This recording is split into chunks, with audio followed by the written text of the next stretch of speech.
понятно, что в любой войне гибнут в том числе и гражданские люди. Это плата. Это наша плата. Это не мы с вами заплатили. Нам нечем говорить, потому что вы не трезвый человек. Это не могло не случиться. Это готовилось. Я верю в вертикаль, я верю в иерархию. Сейчас вообще, наверное, вы упадете после того, как услышите мое мнение. Конечно, избирательное право нужно давать главе семьи. А кто глава семьи? Мужчина. Были некие события, не буду там рассказывать, но меня так сознательно хотели убить, не в порыве там страсти. Это было ковбойское время, и тогда можно было невероятно куда-то забраться. Мерседес я себе мог позволить и понял, что я всегда смогу позволить, а Роллс-Ройс я не смог захотеть просто. Россия первая страна, которая разрешила аборты. Имеет это связь с событиями в Артемовске? Имеет. 13 миллиардов, что ли, рублей нашли у какого-то, ФСБшника. Тем не менее, количество людей, которые любят страну, которые служат стране, оно превалирует. В этом я совершенно уверен. Поэтому мы еще не потеряли Россию, потому что силовики хоть как-то ее держат.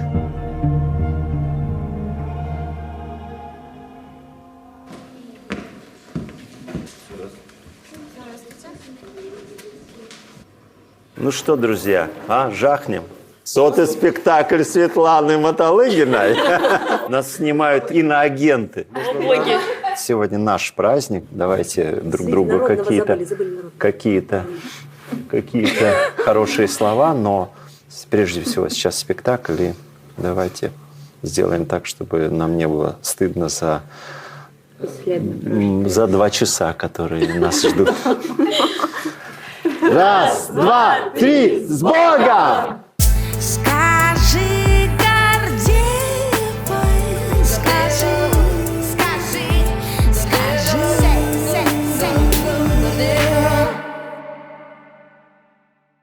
Пойдемте сядем. Присядем. Тут, господи, возле Лубянки только сядешь, скажешь, сядешь, так и сядешь. А вас, кстати, не смущает история такой близости? Нас очень смущает, потому что интернет вырубает постоянно. Эти все вещи, они все на управлении. На Wi-Fi, к сожалению, вырубают очень часто.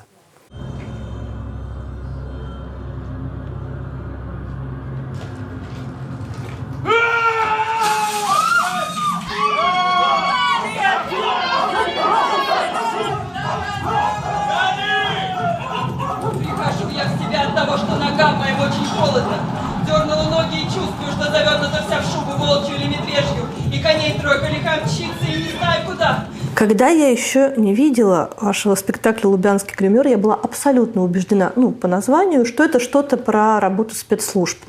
Близость к месту обязывает. Да. Оказалось, что это, я не знаю, можно так сформулировать, это спектакль об истории театра. Угу. Он идет каждый день. Почти каждый день. Да. А что это такая репертуарная политика? Других спектаклей в театре нет сейчас. Они будут, они готовятся, но они будут играться на других площадках. Этот особняк и это пространство, возможно, вы почувствовали, обладает настолько уникальной энергетикой, что делать что-то, не учитывающее гений места. Понимаете, театр, в принципе, это такая штука очень специфическая.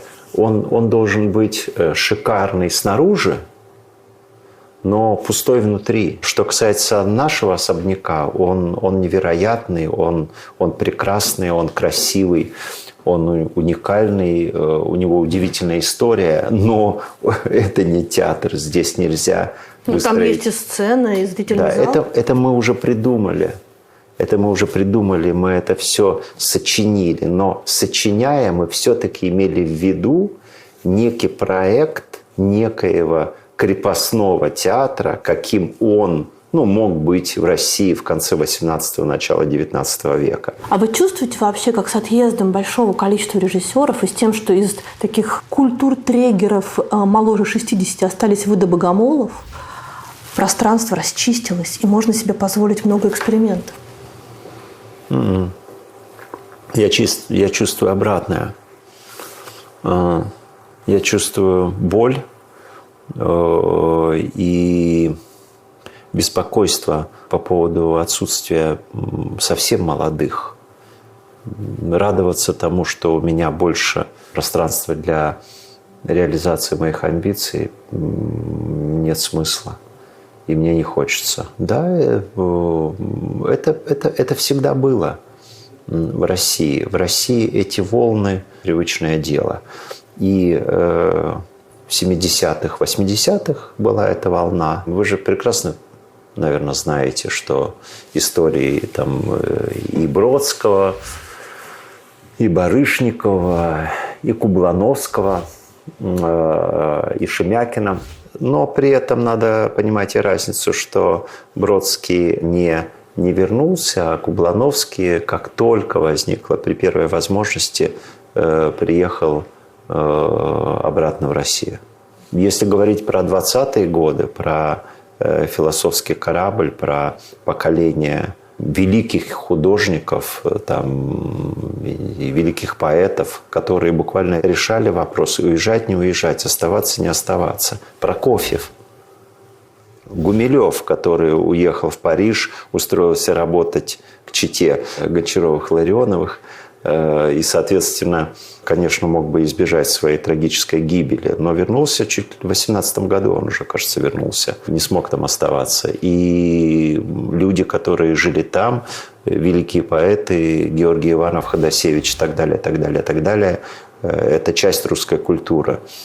Но параллельно в России выросло невероятное поколение талантливейших, мощнейших художников, которые не смогли бы добиться того, чего они добились. Я имею в виду в высоком искусстве, я говорю не про иерархию социальную, а про их достижения. Ну, там, Андрей Платонов. Это же дитя революции. Да, трагическая судьба. Вы правда думаете, жизнь была бы его без революции хуже? Хотя куда хуже? Конечно, я думаю, что без революции он не стал бы писателем, очевидно. Я Платоновым занимался, поэтому простите за какие-то подробности, но то, что... живя в Воронеже, не заниматься Платоновым, да, грех. Тем не менее, да. Но те статьи, которые он публиковал в большевистской газете губернской, это потрясающе. То есть там вообще поверить невозможно. После этого вот этот сказ и художественную литературу Платонова читаешь совершенно по-другому. Понимаешь, что в принципе вот эта фантасмагория и сюрреализм платоновский, он на самом деле он большевистский, потому что там реально я своими глазами читал передовицу газеты «Коммуна», которую написал Платонов, которая была посвящена вопросу распространения пролетарской революции в космос. То, что большевики победят на Земле, ладно, но в космос нужно распространяться, совершить вот эту антиимпериалистическую революцию, остановить эксплуатацию одних веществ другими и так далее. Это серьезно люди писали. Ну, так из этого же выросло и целое поколение, родившее Циолковского, Королева и так далее. Многие из них не реализовали бы свой талант. Надо отдать должное большевикам. Подожди, а что большевики сделали для реализации таланта Платонова? Социальные лифты невероятные. Я думаю, что мы живем в государстве, в котором уровень, если там так вот навскидку думать про коэффициент, про рейтинг социальных лифтов, я думаю, он у нас не хуже, чем на Западе.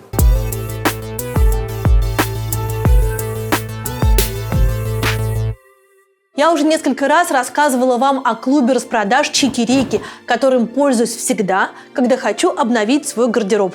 А сегодня повод рассказать о них снова, потому что «Чики-Рики» исполняется 10 лет. Но для начала я хочу напомнить, что такое в принципе клуб распродаж и чем он отличается от обычных маркетплейсов. Главное, скидки здесь круглый год и не зависят ни от выхода новых коллекций, ни от сезонов. Они есть всегда и на все, и часто вещи в Чики-Рике обходятся даже дешевле, чем в дни распродаж на сайтах брендов-производителей. Как так получается? Дело в том, что короткие распродажи, так называемые флэш-сейлс на специализированных площадках, для брендов – часть стратегии по привлечению новых клиентов. Главной такой площадкой в России на протяжении вот уже 10 лет остается клуб распродаж Чики-Рики. Акции здесь длятся от 2 до 7 дней. Раз в неделю весь ассортимент обновляется, и скидки появляются уже на новые вещи. Чтобы получить доступ к клубным ценам, достаточно просто зарегистрироваться на сайте или в приложении.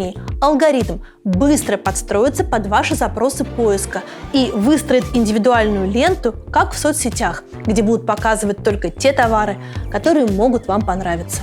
А еще можно оформить платную подписку. С ней индивидуальных предложений еще больше, а скидки еще выше.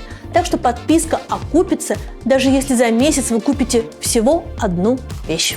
Обычно подписка на месяц стоит 249 рублей, но прямо сейчас первый месяц обойдется вам в 10. Да-да, всего 10 рублей в честь 10-летнего юбилея клуба распродаж Чики-Рики. В честь юбилея скидки будут не только на подписку. Целую неделю разные бренды будут предлагать свои товары на Чики-Рике по очень приятным ценам. Главное – следить за обновлениями и успевать ловить новые акции. Переходим по ссылке в описании, оформляем подписку на клуб распродаж Чики-Рики всего за 10 рублей и обновляем свой гардероб с максимальной выгодой. А Чики-Рики с днем рождения!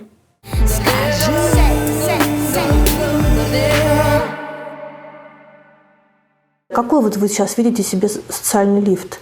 Я вижу пока социальный лифт тюрьма ЧВК Вагнера. Ну, это в вашей голове иноагента. Есть такая картинка. В моей голове совершенно другая картинка. Ну какая? Безусловно, мы живем в свободной стране. Эта страна, если говорить про уровень свобод, если смотреть исторический контекст, да, и сравнивать Россию 21 века с Россией 20 века, 19 века, 18 века, мы не будем уходить дальше, надо будет признать, что это самое свободное время. Сейчас? Конечно, конечно. Поэтому самое я иноагент. свободное.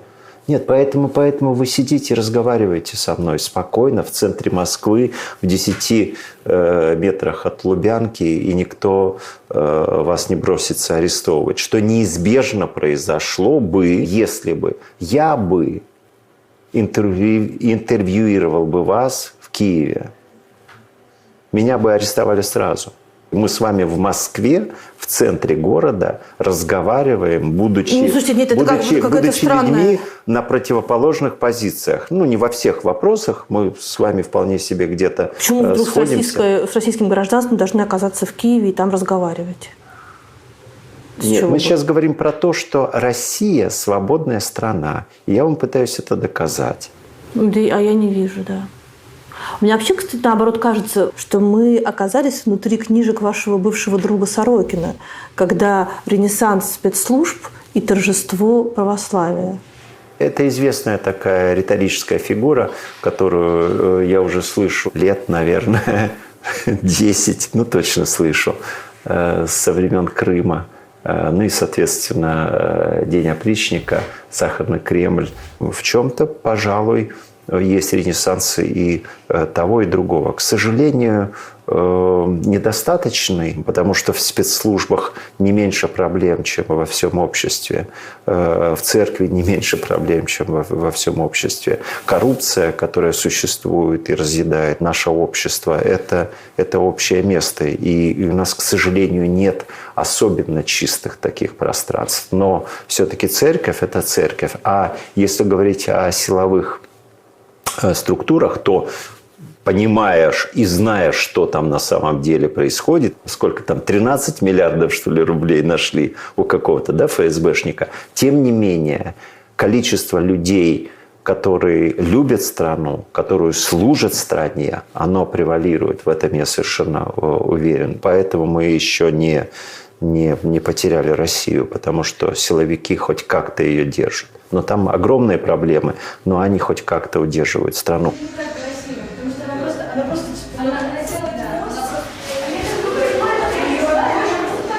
Это новый театр. Что это за здание? Усадьба Салтыковых-Чертковых. Правда, удивительный дом, который сохранился во время пожара 812 года, а в центре очень мало особняков. И фундамент 17 века сохранился. На этом фундаменте в 18 веке построена вот эта невероятная анфилада, вот эта череда залов с удивительным, очень редким, кстати, в Москве рококо. Мы с вами в готическом зале. Готический зал – это уже позднее веяние. Сначала это был дом, который принимал всю московскую знать. В XIX веке один из Чертковых решил здесь сделать публичную библиотеку.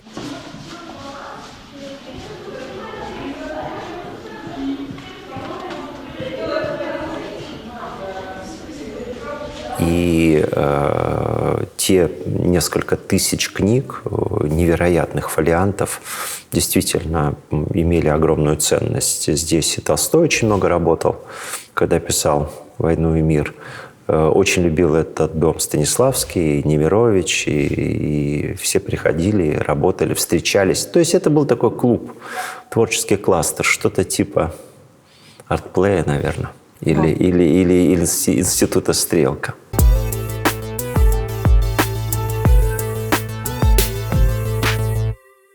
Семь лет назад дизайнер из Атланты Кортни Аллен уволилась из компании с долгом на кредитке в $25 тысяч.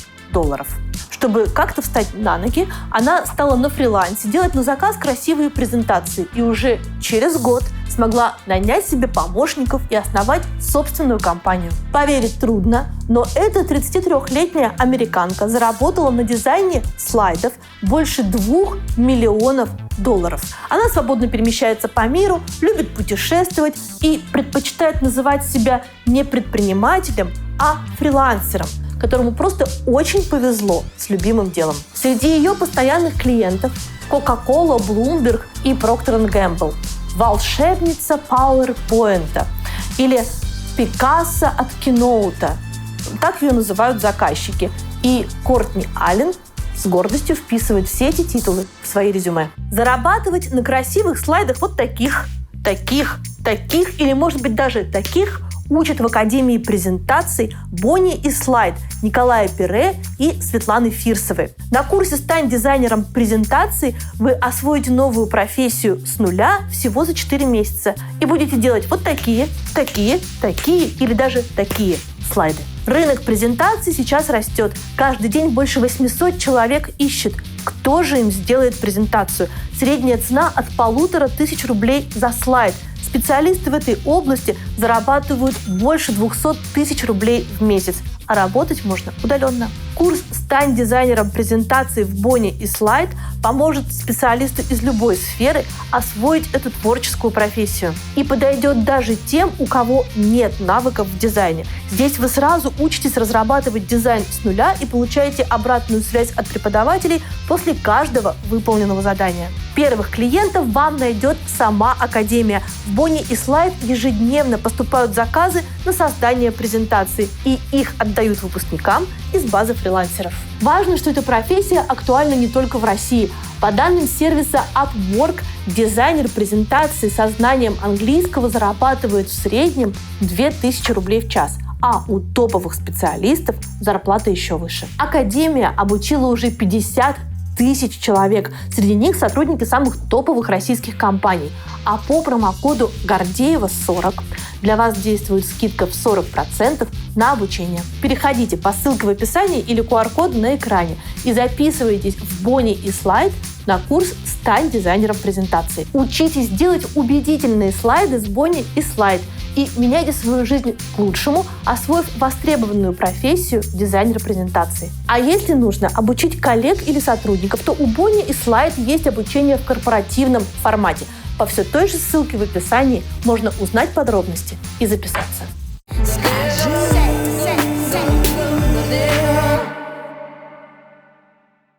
До последнего времени, по крайней мере, это здание было в частной собственности. Вы здесь сейчас на правах Никогда аренды? не было. Нет, это здание, конечно, не может быть частной собственностью, оно принадлежит государству.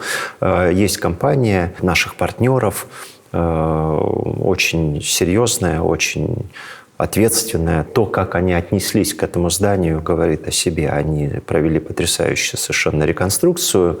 И, к счастью, предметом реконструкции были стены и потолки.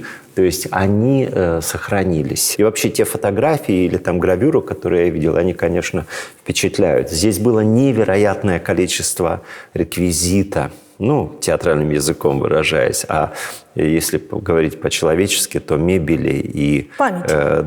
Всяких... Вот в этой анфиладе, например, я помню, видел фотографию, когда стояли невероятные скульптуры в стиле Клотта, знаете, клоттовских таких лошадей. И вот как раз-таки тоже динамика такая была красивая. Конечно, это все было раздербанено, я думаю, что красноармейцами. До того момента, когда вот этот район чекисты, так сказать, уже начали осваивать, здесь был какой-то клуб, в котором Дзержинский проводил тоже вечеринки, тоже мероприятия какие-то. Вот. Вы здесь на каких основаниях? Мы с арендаторами, с компанией ЕКС. Они занимаются недвижимостью, финансами, и так далее. Мы предложили им проект совместный, который, собственно, и называется «Новый театр». Как нужно заслужить, чтобы оказаться в таком здании в 400 метрах от Лубянки с театром? А это какое-то чудо. Я сам до сих пор не могу понять окончательно все причинно-следственные связи, но так случилось. И, собственно, наш попечительский совет, который является третьей стороной в этом... Попечительский совет театра. Это несколько крупных предпринимателей, которые помогали МХАТу, когда я там работал. После этого... Это уральские предприниматели? Уральская компания УГМК и Игорь Кудряшкин, коммерческий директор компании, Константин Бабкин, один из руководителей Россельмаша. Да, и, соответственно, глава Московского экономического форума. Я вчера там выступал. Вадим Лобов, президент корпорации «Синергия».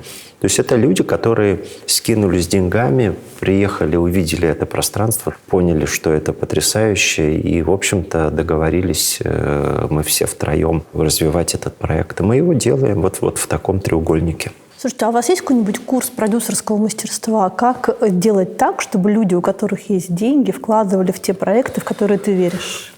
Это вопрос вопросов, но, собственно, одна из причин, по которой я вместе с Вадимом Лобовым и с коллегами из «Синергии», и с артистами нашими потрясающими, с Валентином Клементьевым, народным артистом России, который 30 с лишним лет прослужил в МХАТе, а сейчас руководит... МХАТ ушел с вами сюда. Да, ушел сюда, и он не только играет в нашем спектакле, он руководит кафедрой творческой.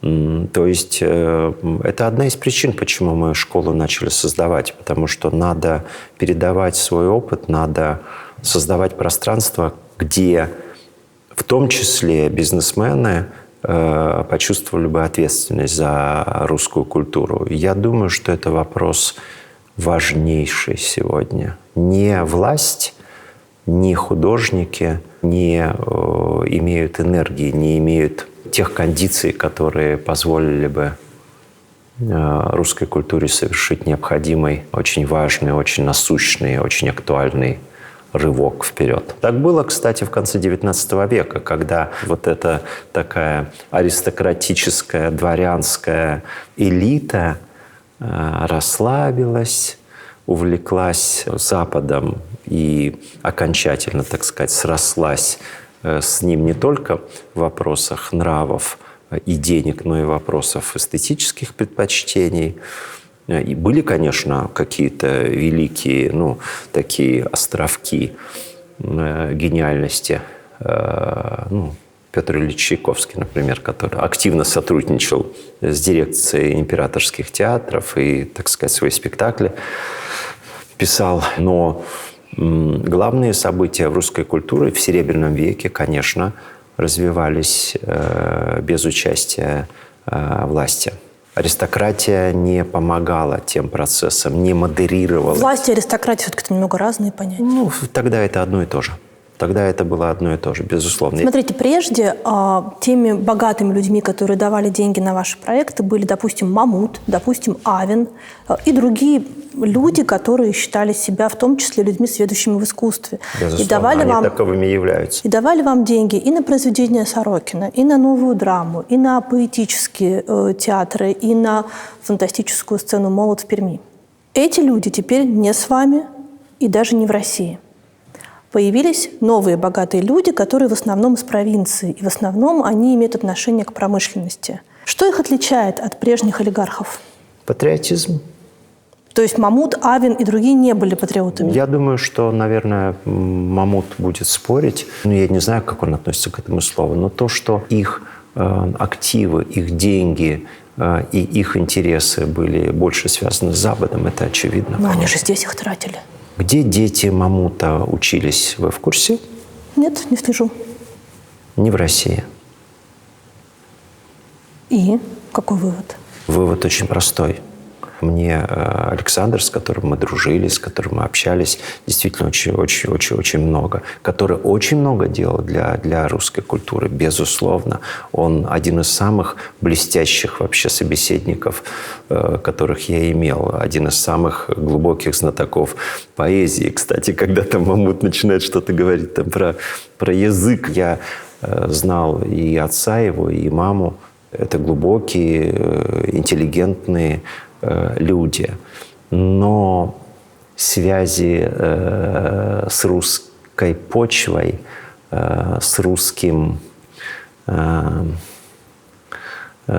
логосом, с русской землей у этой страты нет и не было. Ни Мамут, ни Авен, ни Лебедев, который восстанавливал в Ялте Чеховский театр, не Абрамович, который строил гараж. Там.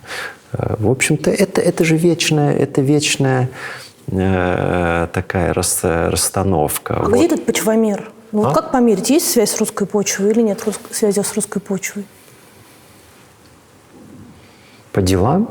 Политеатр. Это был вклад в русскую культуру?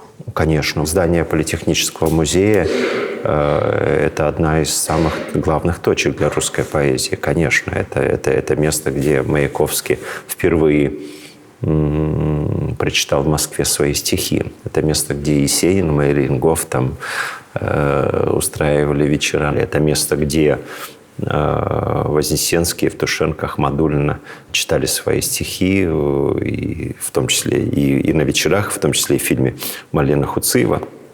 Ну и военные поэты, кстати, там тоже выступали. Это очень серьезный, очень больной вопрос о взаимоотношениях Запада и русской почвы. И это вопрос, конечно, не сегодняшнего времени.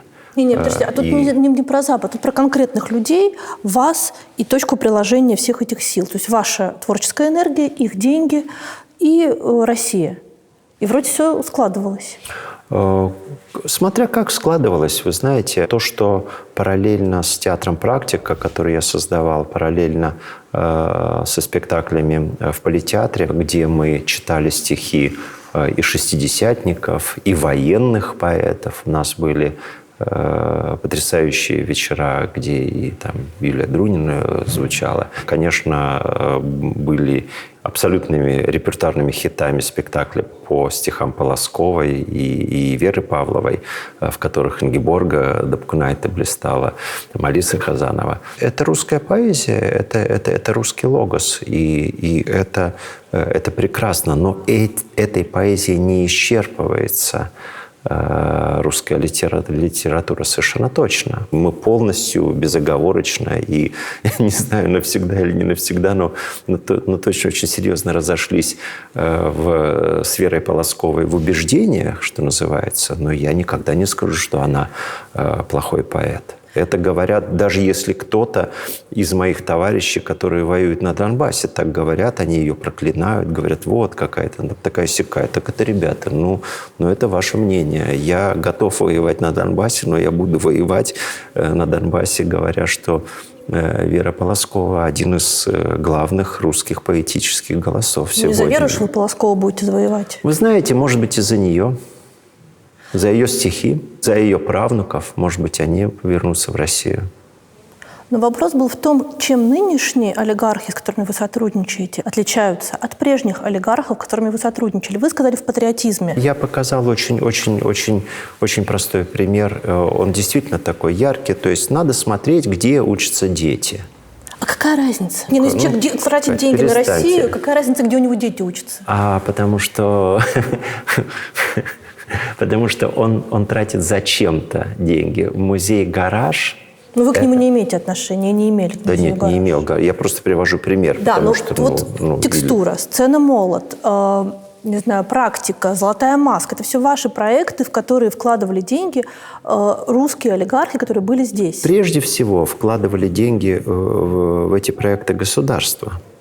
Конечно, театр «Практика» был государственным театром, сцена «Молот» был государственным театром, «Золотая маска» делалась мною сперва.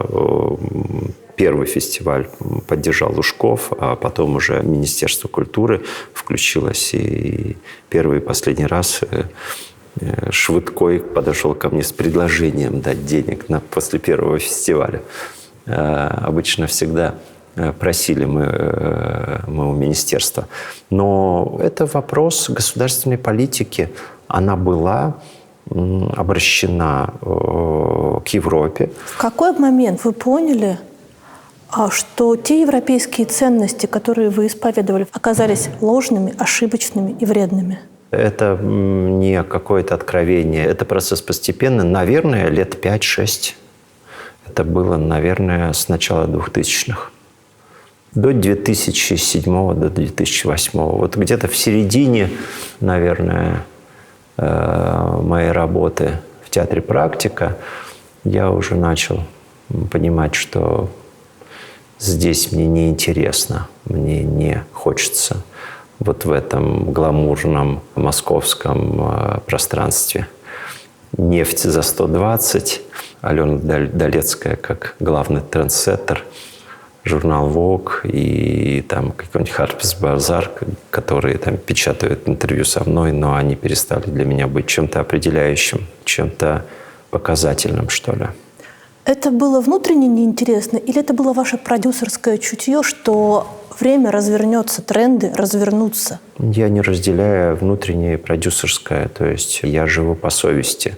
Я не могу назвать ни одного проекта, который я сделал не по внутреннему чутью, а по продюсерскому убеждению. Я делаю то, что я люблю. Я, во всяком случае, последние 30 лет точно совершенно занимаюсь только тем, что я люблю. Вы мне задаете вопросы, которые легко можно экстраполировать, например, на главу нашего государства. Вы же помните, наверное, как он говорил, так давайте мы вступим в НАТО.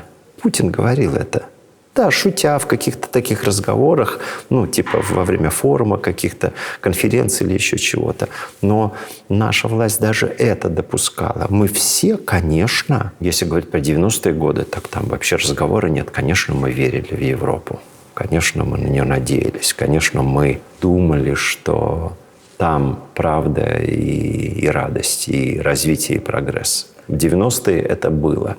В 2000-х все было уже не так однозначно, стало уже сложнее. И в том числе и те спектакли, которые мы делали. Надо же просто помнить, что первый большой спектакль в театре «Практика» — это пьеса про деньги. Это абсолютно антикапиталистический спектакль. Это спектакль против тех схем, которые реализовывали банкиры, которые заработали свои миллиарды на этих схемах. А почему искусство должно воспевать текущую политику? Это когда взялось? Не почему. А кто говорит, что это должно воспевать? Я так как раз и говорю. Это было искусство, которое позволяла себе задавать вопросы о ценностях, которые имеют те люди, которые создавали финансовые корпорации. Ну, такие, например, как Альфа-банк. Альфа-банк еще, не удивлюсь, если вкладывал в это деньги. Да, а уральские металлурги, о которых вы спрашиваете, ну, в частности, Казицын, один из наших попечителей, и Игорь Геннадьевич Кудряшкин, председатель нашего попечительского совета. Я вот у него был на 60-летии, вот юбилею человека. Они выходят и рассказывают, как встретились друг с другом. 30 лет назад, ну, я не помню, какую там должность, как там, кем работал Казицын, но я понимаю, что он был работягой. Мартыновская печь, ну, вот что-то вот такое, понимаете. Вот. И они вспоминают своих родных, они вспоминают свою уральскую жизнь, которая для меня, как, ну, тоже человек, который не серебряной ложкой во рту родился. Да, и не был одноклассником Авина и Лебедева. Вот, конечно, это все намного ближе и теплее. То есть то, что развилка произошла, то, что такой перекресток был. То есть вопрос происхождения важен? Безусловно, конечно. Он может быть не определяющий, но это один из вопросов важнейших. То, что я вырос и родился и вырос в Дагестане, в традиционалистской, в патриархальной среде, я думаю, что сыграл огромную роль в моем приходе, например, к тем ценностям, которые я сейчас исповедую, тем ценностям, которым я сейчас служу. Вы себя вообще с какого возраста помните? Лет с 3-4. Что помните? Игрушки, любимого медвежонка, с которым я даже в фотоателье не расставался. То есть фотка такая есть? Да. И если говорить о каких-то личных переживаниях, да, какие-то обиды, какие-то первые... То есть меня воспитывала мама, бабушка и дедушка. Вот этот такой треугольник, он непростой.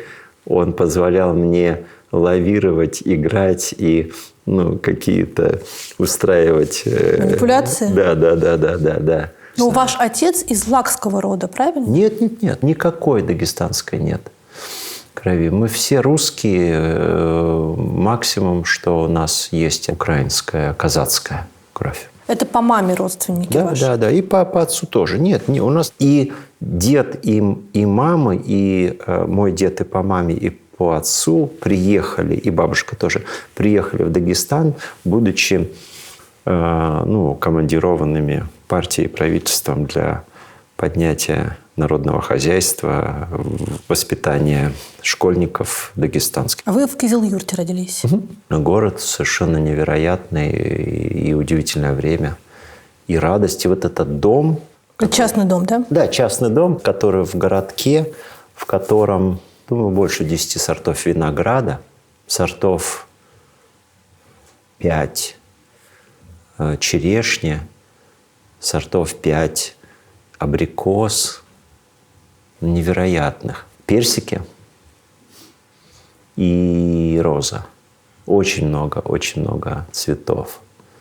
Такая виноградная беседка, и все заполнено цветами, которые меняют друг друга. Вот с ранней весны до поздней осени. Иногда, снега не было в Дагестане почти совсем, но иногда он выпадал. Он никогда не лежал, но иногда это тоже очень красиво. Черные виноградные кисти, и на них такой снежок. А в какой момент вы понимаете, что вы по-другому выглядите и по-другому разговариваете?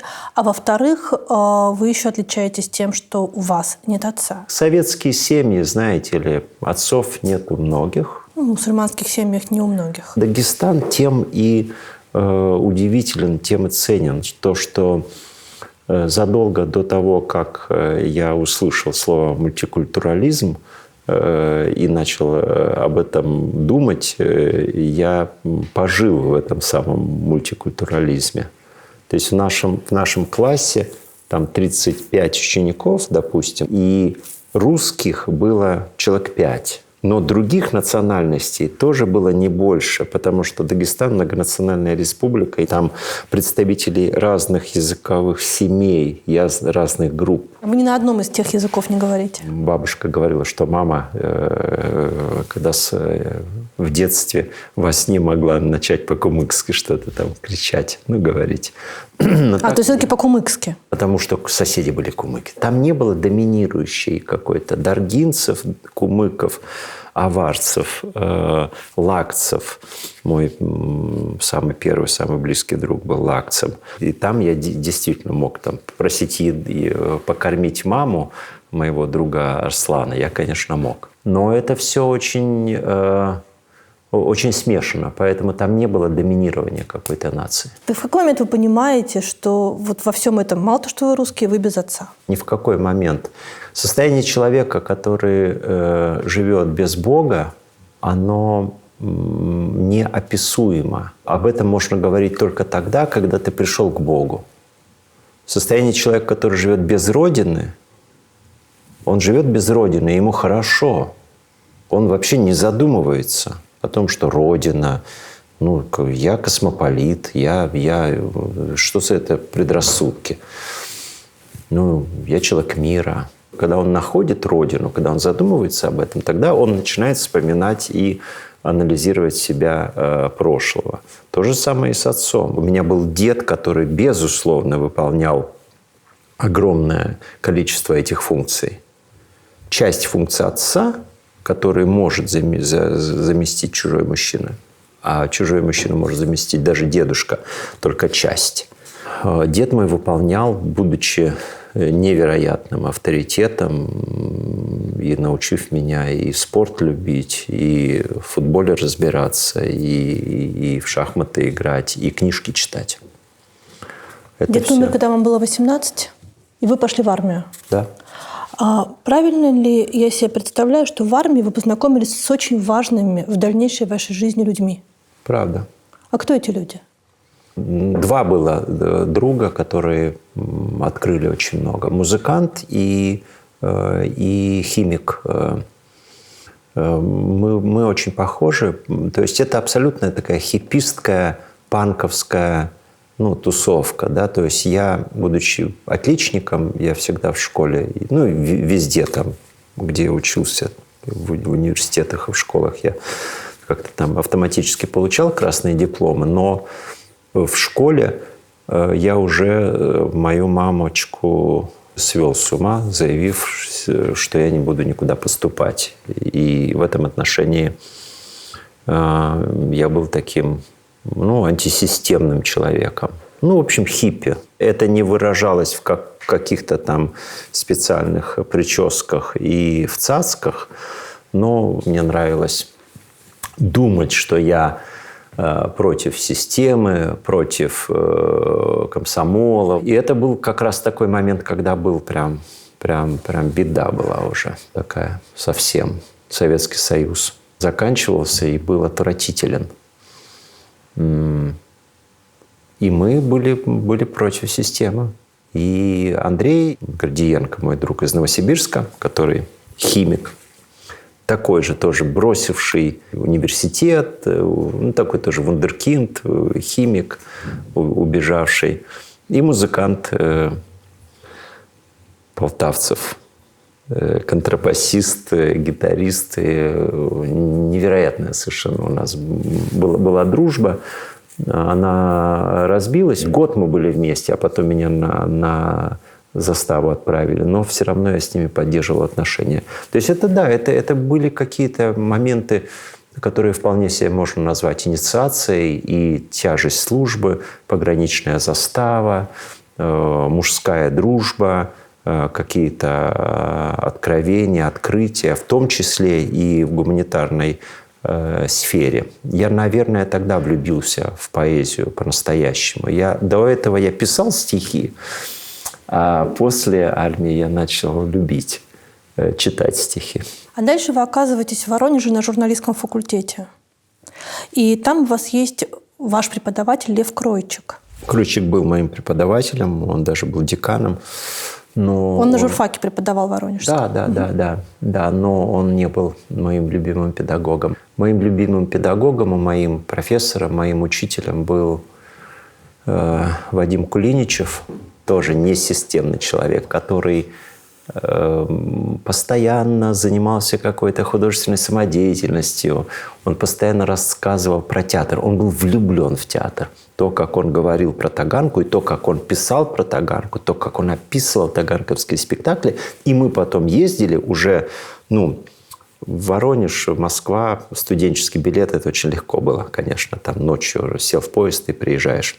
И этот преподаватель, в общем-то, меня воспитал. Так же, как в школе у меня был преподаватель Эльмира Юсуфовна Бжасо, преподаватель английского языка, которая преподавала английский язык, но при этом была влюблена в театр.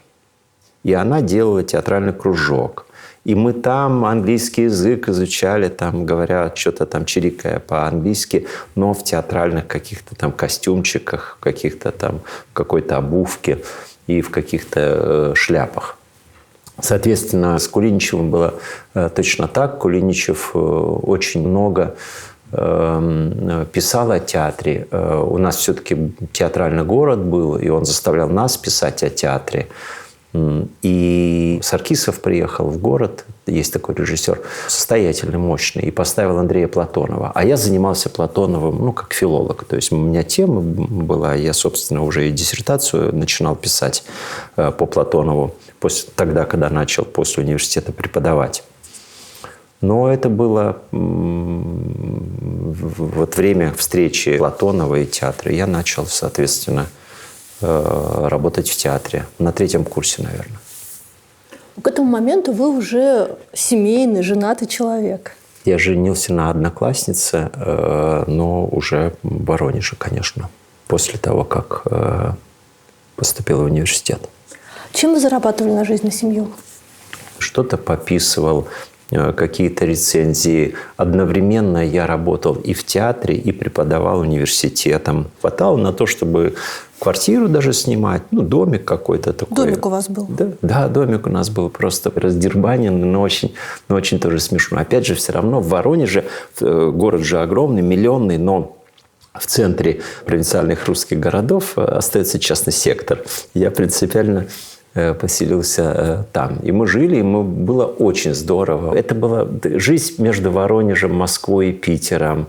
Дружба со всякими музыкантами, со всякими там рокерами, с джазовыми, с художниками, что-то так вот, что-то даже, я не форсовал, но кто-то рядом вот что-то там купит, продаст как-то вот. В общем, какая-то такая жизнь достаточно беззаботная. И начинается перестройка, и все, ты понимаешь, что конец хиппистской, рокерской такой прелестной жизни. И я нырнул совсем в другую жизнь. Я начал заниматься бизнесом. В общем-то, вместе с моими друзьями, такими же раздолбаями, как и я, и с такими же богемными лентяями. Но это было ковбойское время. И тогда можно было как-то невероятно куда-то забраться. И моя бизнес-карьера была очень короткая. Но яркая. Яркая. Это было самое начало перестройки.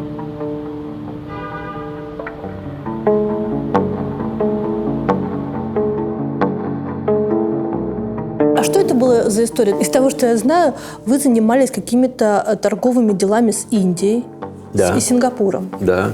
Что это было? Катя, вы ничего себе, вы так прям все про меня знаете. Это было еще до Минотепа, правильно? Нет, это было с Минотепом. Это вместе с Минотепом? Да, это вместе с Минотепом. То есть, в названии нашей компании было слово Минотеп. Мы к Минотепу не имели никакого отношения. Мы были самостоятельные ковбои. Не знаю, поймете вы или не поймете. Это вообще другая жизнь, понимаете? Это другие схемы. У меня вообще есть ощущение иногда, что вы прожили как будто бы несколько жизней. У меня тоже. Правда. Я хочу понять, какая из них ваша. Все мои. Моя жизнь. Просто несколько глав. Но там было интересно. В чем было наше открытие? Авен, Петр Олегович. Тот самый, да. Был тогда министром внешней экономики. Они с Гайдаром издали закон либерализации внешнеэкономической деятельности. И вот представляете, живешь в стране, где вся внешнеэкономическая деятельность, там были внешнеторговые объединения. Союз, плод, импорт, там, нефтеэкспорт, ну, в общем, какие-то вот такие штуки. Их там были 5, и они сидели в том же здании, в котором МИД, на высотке. Издается закон, который их монополию разрушает. Но ничего объясняющего, как этот закон будет реализовываться, не издается. Мы сидим, смотрим на этот закон и понимаем, что разница между стоимостью нефти в стране и на международном рынке, ну, колоссальная. То есть, наверное, в 6 раз. Тонна стоит $120, в России $20 на русские деньги. И экспортная пошлина 40. То есть ты берешь и зарабатываешь с каждой тонны $60, если ты экспортируешь нефть. То есть вы, человек с гуманитарным образованием, это посчитали? Да. Ну, это гениально. Это тарантиновщина чистая. Но это правда, это было так. И такие люди на самом деле запустили вот этот капиталистический весь маховик, как мы. Потому что мы увидели, мы что-то нашли, мы предприняли. Мы были первооткрывателями тех схем, которые начали работать, начали институционализироваться. Естественно, норма прибыли падала совершенно. Она была не такая, как в наше время. И там уже люди на объемах начали зарабатывать себе деньги на самолеты. А вы не заработали? Нет. Я заработал деньги на квартиру. Там, в Москве?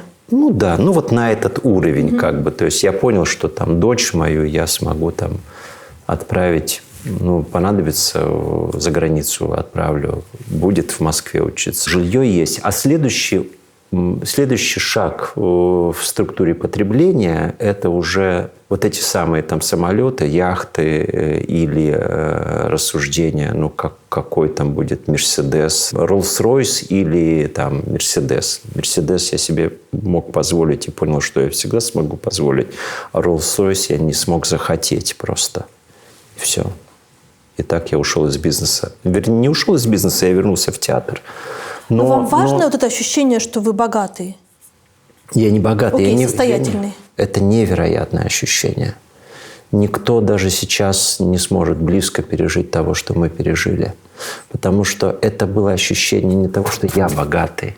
Это ощущение того, что мир вдруг открывает перед тобою совершенно новые пространства. Дело же не в том, что у меня не было денег, а потом они появились. Не столько в этом, сколько в том, что была жизнь, в которой, ну вот, как принято описывать Советский Союз, там, ну, сыр назывался сыр, или там хлеб назывался хлеб. У него не было марок.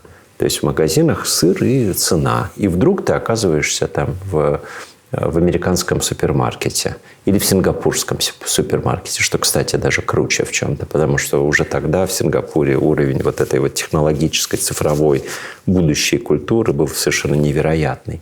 А мы работали со схемами, которые были связаны с индийским долгом. Индия – единственная страна, которая отдавала долг. Россия отдавала долг, который имела перед Советским Союзом.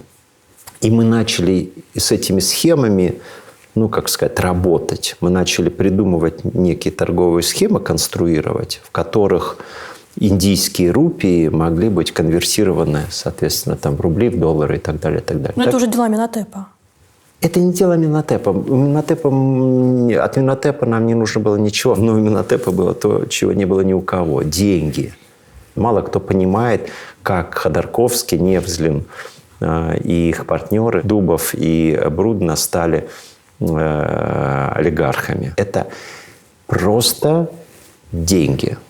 Они приходили в Центробанк, им давали кредиты под, там, например, 10%. Они брали эти деньги и в своем частном коммерческом банке выдавали их под 80, 90, 100% годовых. Тот человек, который сидел на месте Набиуллиной, я даже не помню его фамилию, соответственно, имел какие-то свои связи с Минотепом. Вот и все. Ну, вы в этой структуре тоже участвуете? Мы к этому не имели никакого отношения. А нам Минотеп давал эти самые деньги уже под кредиты. И мы, рассчитывая это, могли сделать прибыль даже при тех ставках 80-90%. Собственно, все. То есть мы зависели от Минотепа, потому что денег ни у кого не было. Тогда те, кто получал доступ к эмиссии, вот этой вот кредитной, оказывались на самом верху. А потом они должны были как-то эти денежки же, возвращать себе. И возвращали через нас. Мой первый в жизни контракт имел предмет экспорт 100 тысяч тонн сырой нефти. И заключен он был с компанией Mobil, американским мейджором. Я приезжал такой человек 26 лет с сережками в ушах. И эти люди вообще не понимали, с кем они имеют дело, как может в России такое быть. Но это быстро прошло. Как ваша жена к этому относилась? С удивлением. Просто потом ваша жена Эльвира станет работать вашим и бухгалтером, и экономистом, и директором. Бухгалтером она никогда не работала. Помощником. Да. Нет, она не была бухгалтером. У нее нет бухгалтерского образования. Нет, мы с ней начали работать, когда я придумал фестиваль «Золотая маска» и попросил ее помочь. Да. Удобно работать с женой? Бывали дни, когда мы месяцами не виделись на работе, и мы могли это все очень четко разделять, что ли, если так можно было сказать. Потом мы развелись, и у нас был момент несколько лет, когда мы меньше общались, если так можно выразиться. А потом, я уже не помню, как это, но снова наступил какой-то момент, когда я понял, что это естественно. Быть человеком, с которым есть общий ребенок и столько связано. Она и сейчас работает с вами? Да, она помогает. Не совсем, не в театре, но недалеко.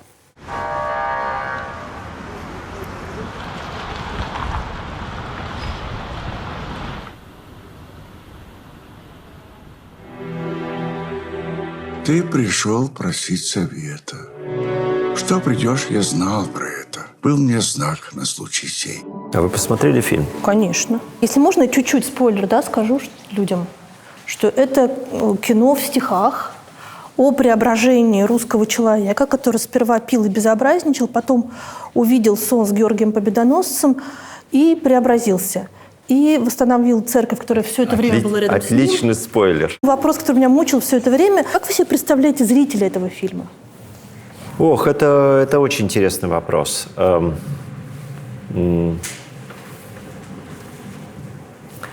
Но, с другой стороны, это обычный вопрос для моих проектов, потому что когда мы делали театр «Практика», я помню, одна критикесса написала, что это театр для клерков.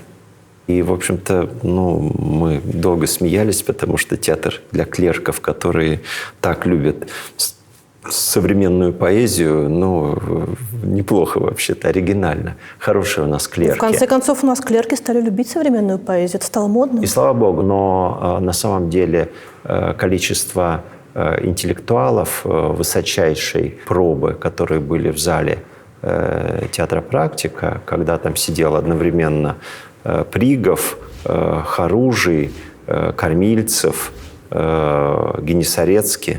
Я называл только тех, кто ушел. Это великие люди, согласитесь. Но рядом с ними действительно были люди, которые уже почувствовали ложь, искусственность и вторичность такого типичного московского театрального продукта, обычного такого мейнстрима театрального. Я слышал в разговорах с ними, что мы вообще-то в театр не ходим и в театр не верим. А вот вам, практики, поверили.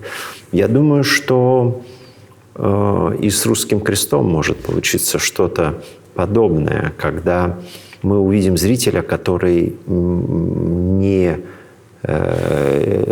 находится в таких, совершенно конкретных, таких прям очевидных отношениях с русской церковью, который воцерковлен, который, в общем-то, проработал те вопросы, которые мой герой только начинает прорабатывать. Да, он быстро прожил этот путь от покаяния к святости. И иногда люди десятки лет ищут веру.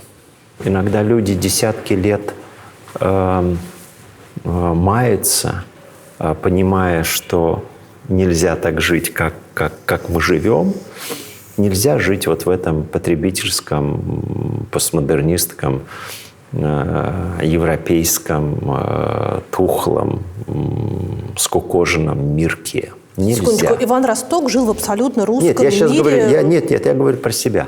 Я моделирую как бы зрителя. Я мечтаю, вы говорите, для кого? Зритель? Я надеюсь, что этот фильм тронет людей, которые ищут, которые находятся в состоянии духовного поиска. Я десятилетия себе задавал вопросы. То есть вы предполагаете, что у фильма будет некоторая назидательная функция? Да нет, какое-то слово такое, нет. Упаси Боже. Не назидательности. Назидание – это не про искусство. Назидание – это про педагогику, про воспитание. Это важно, это необходимо, это нужно. Это нужно и не только нашим детям, это нам нужно. Требуется совершенно другая система отношений, например, со стариками. И там слово «назидание» уместно, потому что надо слушаться старших людей. Почему? Потому что мир так устроен. Потому что человек без уважения, без любви, без послушания, без жертвы, которую он отдает родителям, не способен прийти к Богу. Если у тебя не проработаны отношения с родителями, то в твоих отношениях с религией, в твоих отношениях с церковной иерархией, в твоих отношениях с Богом неизбежно будет какая-то проблема. Это очевидно для меня. Поэтому родителям надо слушаться. И я это очень поздно осознал. Сколько вам было лет, когда вы встретились со своим отцом? Много. 40, 42. Ну, я его знал, но, в общем-то, отношений не было никаких. Когда у меня возникла связь, когда я смог отвечать утвердительно, что у меня он есть. Да, до этого я жил в абсолютном представлении, что вот я же такой крутой, я такой вообще. А 42 это... Да, это 2006. Я уже тогда...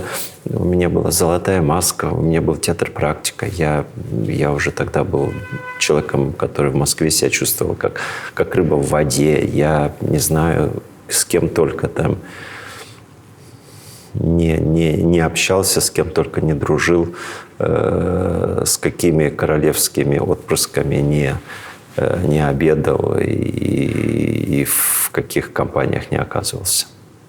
А отца не было. А это был какой-то внутренний способ доказать отцу, которого нет рядом с вами, что вы чего-то достоите? Задним числом, понимаешь, конечно. Конечно, естественно. Вам не хватало его любви? Конечно, но это все, понимаешь, потом. Люди, которые живут даже там с родителями, которые рядом, на соседней площадке лестничной, они могут совершенно об этом не задумываться. И очень, очень часто мы механически как-то что-то там... Ну, у меня не было отношений с отцом, но у меня была мама, но отношений с мамой не было. Хотя я ей, в отличие от отца, там регулярно звонил, там, дарил подарки на день рождения, приезжал, отмечался, и она мне звонила, и так далее, и так далее. Но это не та связь, которая делает человека зависимым, ну, абсолютно. Вот из пуповины к пуповине должна быть связь между родителями. Такая должна быть связь. То есть она абсолютно неразрывная. Человек пуповину разрезает, но энергетическая связь и вот этот статус, когда человек является одним телом с матерью, одним телом, одним организмом, когда все вместе, и метаболизм, и гормональный контур, ну все совершенно, все системы работают одновременно. Это никуда не уходит. И взрослея, человек должен понимать, что это никуда не девается. Цвет меняется, свет меняется. Но на самом деле это все продолжается. И ты должен эту работу продолжать. Ты должен, осознав эту абсолютную связь с матерью, с отцом, ты должен понять, что ты также связан со своим народом, со своей землей, со своей страной, со своими предками, конечно. Ну как без кладбища жить? Я вообще не представляю. Я слышала, что фильм «Русский крест» получал благословение патриарха. Так ли это? Патриарх видел фильм, и он порадовался и благословил нас после того, как мы уже его сняли. Вам важно было, что он благословил этот фильм? Конечно. А зачем благословлять фильм? Ну, он благословил не фильм, он благословил наши труды. Он видел фильм, еще раз повторю. Ну да. То есть он благословил его как будто бы в прокат? Да, можно так сказать. Это такая история, которую не стоит писать в пресс-релизах, я думаю. Но если говорить о благословении, очень важно то, что и в конце фильма, в титрах есть надпись о том, что фильм снят по благословению схиархимандрита Илии. Это духовный отец Николая Мельникова. И мы с ним встречались несколько раз. И вот он благословил фильм до того, как мы начали работать. Это очень важно. Я никогда не могу взять в толк, когда в светской стране люди благословляют офисы, машины, предприятия. Ну, производство картины тоже своего рода предприятие. Зачем это нужно? Мне кажется, что это какой-то отголосок язычества. Может быть, я чего-то тоже не понимаю. Но мне сложно ответить на ваш вопрос. Потому Россия что... светская страна или нет? К сожалению, да. К моему огромному сожалению. К моей боли. Это факт, действительно, да. Но смотрите, светская страна – это же не антицерковная, не антирелигиозная, да, каковой была большевистская Россия. Если мы перестаем быть антихристианскими, да, то есть если мы не взрываем храмы, в числе которых невероятные шедевры архитектурные, если мы не расстреливаем священников, имея в качестве статистического факта то, что самая пострадавшая страта, да, не педагоги, не богема, не военачальники во время репрессий сталинских, это священники. Если мы не живем в этой парадигме, тогда надо спросить, в какой парадигме мы живем. И если вы называете светским государством государство, в котором действительно есть свобода совести, есть просто элементарная человеческая трезвость. Не надо быть воцерковленным человеком, достаточно быть просто трезвым человеком. А огромное количество либеральных людей не является трезвыми в этом отношении. Для того, чтобы осознать, что мы живем в пространстве, в котором православная культура всегда, тысячелетиями, ну, в случае России, веками, была главным, доминирующим, определяющим фактором. Просто фактором. Фактор культуры — это православие. Язык наш, на котором мы с вами переписываемся, в том числе театр. Волков, Волковский театр, Ярославль, мы говорим, это первый русский театр. Ребята, поинтересуйтесь вообще, что в этом театре было. Были тексты Дмитрия Ростовского. «Жития Чети Минеи» написаны Дмитрием Ростовским. Понимаете, книга, которая содержит в себе подробное изложение биографий святых. И он же пишет первые русские пьесы. Как можно не осознавать, как можно не понимать, что наша ежедневная жизнь пронизана этими смыслами, этими практиками, этими привычками, этим календарем. Для меня совершенно очевидно мое желание просто поставить куда-нибудь, взять иконку. Поставьте. А потом позывать батюшку, чтобы он окропил. Посмотрите, там этот сатир, он козлоногий. Вы видите? Это бес. Это Врубелевский камин-то. Да. Вопрос-то в другом. Почему в связи с этим вся Поэтому страна это должна совершенно становиться естественно. православной? И автомобиль. А как автомобиль? Как можно автомобиль крестить? Ну вы чего? Ну это же, правда, в чистом виде язычество. Да какое язычество? Вы не просто ходите почаще и общайтесь с батюшками, изучайте христианство. Это все очень просто. Есть слово такое «требы». Требы – это частная просьба к Богу. В принципе, просить у Бога ничего конкретного нельзя.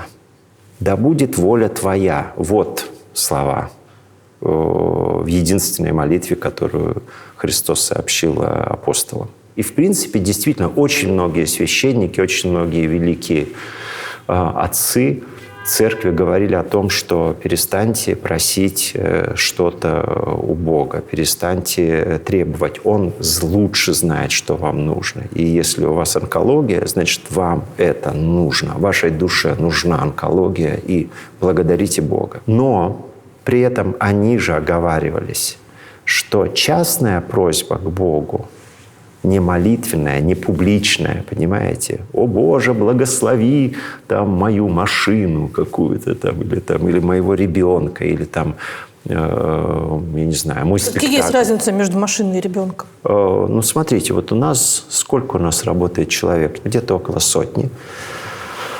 И у нас есть, никому никогда об этом не говорил, но вам, раз уж начали мы об этом спорить, признаюсь, у нас есть маленькая, как сказать, группа, община. И мы в 4 часа каждый день мы встречаемся. У нас есть местечко, уголок. Нас человек 15. Мы ходим каждый день и встречаемся на 5 минут, и становимся, и молимся. И когда, если я на переговорах или там улетаю куда-то, и где угодно, я посылаю в общий чат, крестик о том, что я с вами. То есть я читаю эту молитву где-то. Это молитва по соглашению. Совершенно нормальная ситуация. Мы молимся друг за друга. Мы молимся за спектакль. Мы молимся за этот дом. Нормальная жизнь. Почему не машина, елки-палки? Люди волнуются, люди переживают за своих родных, которые уезжают. И жена молится за то, чтобы у мужа все было нормально. Она молится, чтобы он не напился. Она молится, чтобы Бог его вразумил. Молится, чтобы не напился? Ну, конечно. Чтобы не напивался. Чтобы Господь вразумляет. Сейчас я налью чайку.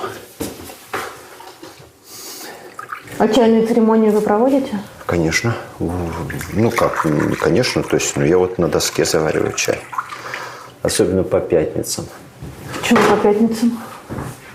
А по пятницам я не жру. Это пост или это пост, да. Интервальное голодание? Нет, это пост.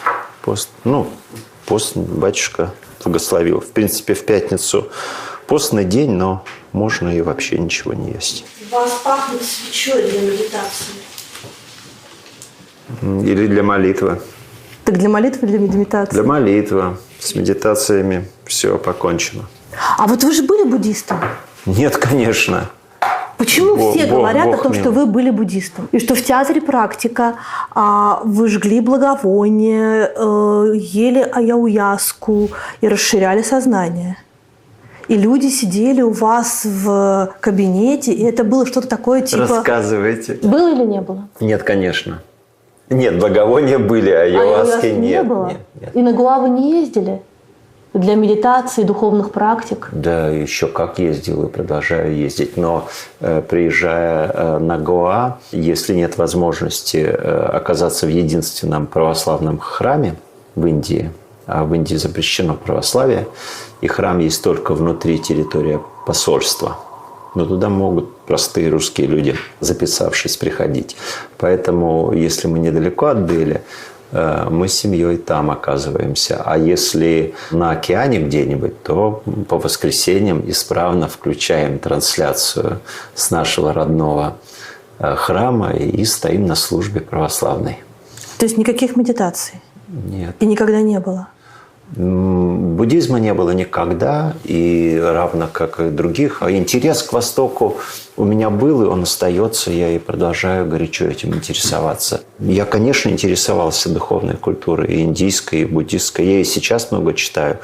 Достаточно сказать, что буддология, если так ученые называют науку, она вообще возникла в Российской империи. И первые ученые, которые изучали буддизм и буддистскую культуру как научный предмет, это православные ученые-священники. Среди православных миссионеров было огромное количество людей с высочайшим IQ, как, в принципе, и сейчас.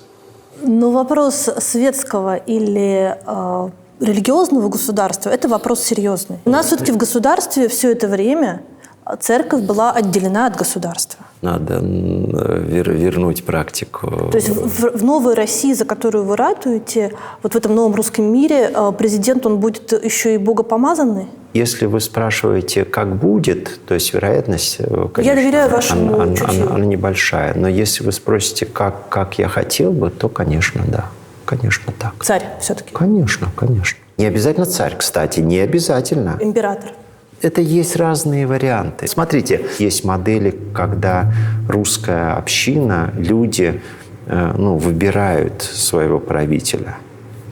И этим самым может происходить передача власти, в том числе и сакрально подтвержденная, теоретически.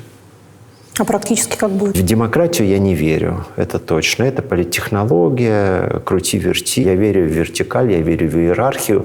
Сейчас вообще, наверное, вы упадете после того, как услышите мое мнение о том, что, конечно, избирательное право, если его и оставлять, оно должно быть совершенно другим. Конечно, избирательное право нужно давать главе семьи.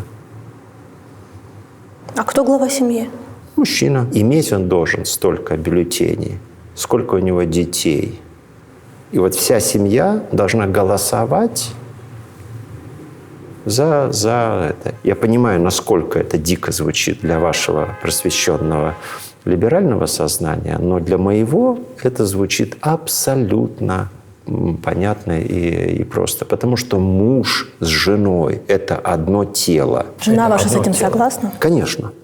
Муж с женой – одно тело. И если муж с женой – одно тело, если мы с вами одно тело представим, мы же в художественном воображении можем находиться. Как может получиться так, что я голосую за Трампа, а ты голосуешь за Байдена? Это же бред. Господь миловал, мы все-таки еще за Байдена и Трампа не голосуем, но мы в целом уже давно ни за что не голосуем. Почему? Я уже забыла, как это делается. Потому что вы почувствовали то, что вы не с народом, поэтому вы в этом смысле и не видите. А народ голосует. Народ голосует, и он честно голосует. И Путина любит. И в этом ваша проблема. Я говорю ваша в широком. То есть вы со мной в моем лице разговариваете, и невидимо для незнавших 10 политруков стояло рядом с ним, с девятым дошедшим? Конечно, а как же еще? Я вообще первый раз разговариваю я не знаю, с Ксенией Собчак разговаривал из теоретически вашего лагеря, вашей сферы. Было, наверное, год назад. Неужели вы с дочерью не разговариваете? Нет, с дочерью разговариваю. Она не либеральных взглядов, она не православная традиционалистка, как я, но она не либеральных взглядов, это точно.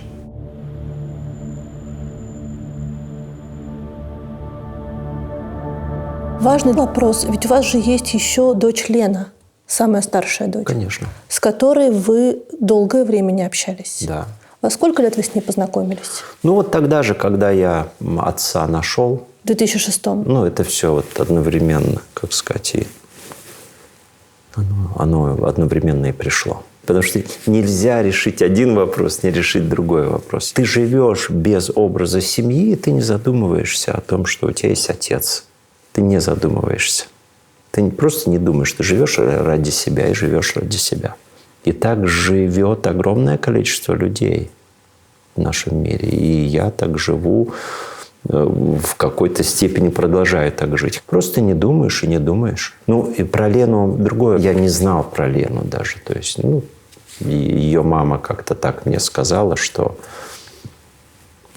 Ну, в общем, ребенок. Я это даже вот, к этому как-то относился так, что вот, не было и не было. Лена вышла замуж за сына Марата Гельмана. За пасынка, да. У них есть ребенок. Да. Когда вы общались с внуком последний раз? Позавчера. Вы с ним видитесь? Конечно. Насколько для вас важны эти отношения? Слов нет, как важно. А то, что теперь у вас общая семья с Маратом Гельманом в каком-то смысле, какую роль играет в вашей жизни? Да никакую, я с ним не общаюсь. Вы с ним не общаетесь, но семья-то общая. И если уж сажать всех за общий стол, так это будет длинный стол? Прекрасно. Если будет такой момент, я точно совершенно не буду возражать и не скажу, что не сяду за этот стол. Но если это и случится, то это, конечно, только здесь может случиться. Взгляды могут быть преградой для семейных отношений? Конечно. Я это наблюдаю сплошь и рядом. А что важнее, взгляды или любовь? Да нельзя противопоставлять. Ну как? Так. Любовь... Не в России ли была гражданская война? Катя, любовь – это чувство. Ум, во всяком случае, в индоевропейской философии, если не говорить про уже такую европейскую ветвь, тоже воспринимается и считается одним из чувств. Любовь не должна противостоять разуму. Любовь не должна противопоставляться рациональности. Любовь должна включать в себя взгляды. Я должен любить этого человека, потому что он мой товарищ по партии. И это нормально. Вы так удивленно на меня смотрите. Это совершенно нормально. Я должен любить этого человека за то, что он болельщик «Спартака». Я люблю этого человека за то, что ему нравится Radiohead так же, как и мне. Я люблю этого человека за то, что ему нравится Достоевский. Я люблю этого человека за то, что он тоже из города Кизил-Юрты. То есть нельзя любить человека просто потому, что он человек? Конечно, можно. Если вы способны на это, то поделитесь, пожалуйста. Я буду вам чрезмерно благодарен. Пока я этого человека обнаружил только в Библии. Там, в Евангелии, этот человек любит всех. Мы, к сожалению, лишены этого дара, такой любви. Мы несем на себе грехи Каина, который убил своего брата в первый же, так сказать, присест, как только начались какие-то терки. Мы несем все, что натворили наши предки, грехи, которые они совершали, убийства, которые совершали наши прадедушки, аборты, которые делали наши прабабушки и более ближние родственники. Это все наше. Это мы все натворили. Поэтому взять и полюбить, не знаю, Марата Гельмана так же, как я люблю мою дочь или мою жену, я, к сожалению, не могу. Но я учусь. Я буду стараться дальше, обещаю. А когда вы в Перми с ним работали, вы его хотя бы уважали? Я в определенной мере его и сейчас уважаю, конечно. Он один из таких ярких людей, если говорить про его ум. Он очевиден. Наверное, это вот как раз те самые политтехнологи, да, то есть он же там работал у Эрнста и так далее. Он на меня производил впечатление очень сильное. Мне было очень интересно с ним. Сколько раз я в своей жизни, находясь рядом с Маратом Гельманом, вот как с вами, слышал фразу «Мне сегодня звонил Слава». Сурков. Сотни раз я слышал эту фразу, понимаете. Ее Марат очень любил. А вам звонил когда-нибудь Сурков? Нет. А нынешние руководители администрации звонят вам? Не так часто, как Марату, но я их уважаю. Я их уважаю. Я в какие-то моменты я обращаюсь к ним за советом. Кириенко или к Новикову? К Новикову, да. Ну, он творческий человек, тем более. Нет дела, что называется. Вот этот, сказать, мне сегодня звонил как-то Геннадьевич или еще как-то Сережа, да. Потому что это вот было вот так вот. Сегодня звонил Слава, и вот все вот это вот просто... У меня есть индульгенция. Вот у Марата этот восторг перед властью, перед Старой площадью, ну и, соответственно, перед всей вертикалью, которая была, ведь у Славы был же начальник какой-то, правильно? Ну, не какой-то, а Путин. Я на это и намекаю. Конечно, был у Марата очевиден. А из-за чего вы поссорились? Я даже не вспомню. Знаете, из-за стиля. То есть это вот, человек, который мне чужд, на тонком уровне, стилистическом. Просто, понимаете, вот если так вот говорить. Это как раз же вопрос близости, когда человека вполне себе нормально воспринимаешь на расстоянии, а ближе нет. Когда случился Крым, тогда все по-другому прошло. Тогда уже включились и убеждения. А до Крыма все было не так очевидно, как сейчас. Вот этого разделения на патриотов, на либералов, его не было. И я уж, конечно, был в числе первых, кто пытается эти границы, стирать, что ли, да? Помните, Болотное. Кстати, по итогам Болотной вы участвовали в вопросе журнала «Афиша», где среди будущих лидеров называли Навального как главного претендента и самого симпатичного вам героя. А что случилось? Да. Самого симпатичного я не помню, конечно, не знаю. Могу цитату найти, если хотите. Про Навального вы сказали, что это абсолютный герой, такой герой нам нужен. Да, многие так говорили. И я тоже. Я помню этот опрос. Кстати, как вы сейчас к нему относитесь? Да никак. Плохо отношусь. Когда он появился, какая-то надежда. Жена действительно такая, вызывает симпатию, вызывала симпатию эта пара. Я не общался никогда с ним, но несколько раз обращал внимание на то, как они друг с другом. Просто знаете, какое-то время я так думал, да, может быть, что-то, появится такой русский политик, да. Но он заигрывал с русскими популистами, там, вплоть до футбольных фанатов каких-то. И это был как раз момент, когда я начал задумываться вообще о категории русского, да, не российского, не россиянского, а русского. И тогда я думаю, что многие на Навального обратили внимание. Но это быстро закончилось. В какой момент в вашей жизни появился Дугин? Наверное, в 17-18 году, где-то перед моим приходом в Амхат имени Горького. Насколько близкими ваши отношения были? Они и есть. Я и сейчас считаю Александра Гельевича своим другом, товарищем.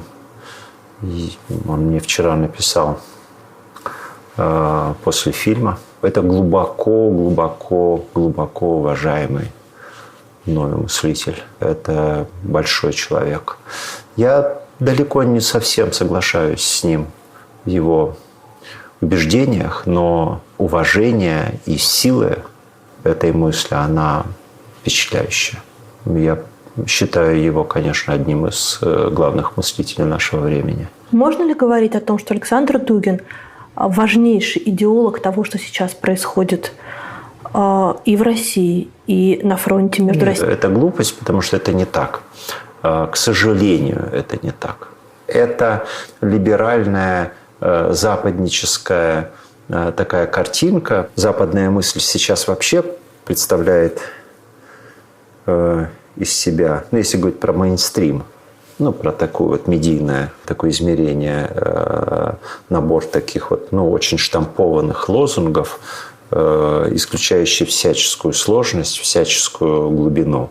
И поэтому в такой системе мышления нужны какие-то вот, этикетки, такие вот, эмблематичные фигуры. Дугин с его бородой, с его яркостью, с его знанием 8 языков, с его харизмой, да, с его просто работоспособностью, потому что она вообще какая-то запредельная. Он, конечно, подходящая такая фигура для того, чтобы его назначить вот таким вот путинским идеологом. Ну, совершенно очевидно.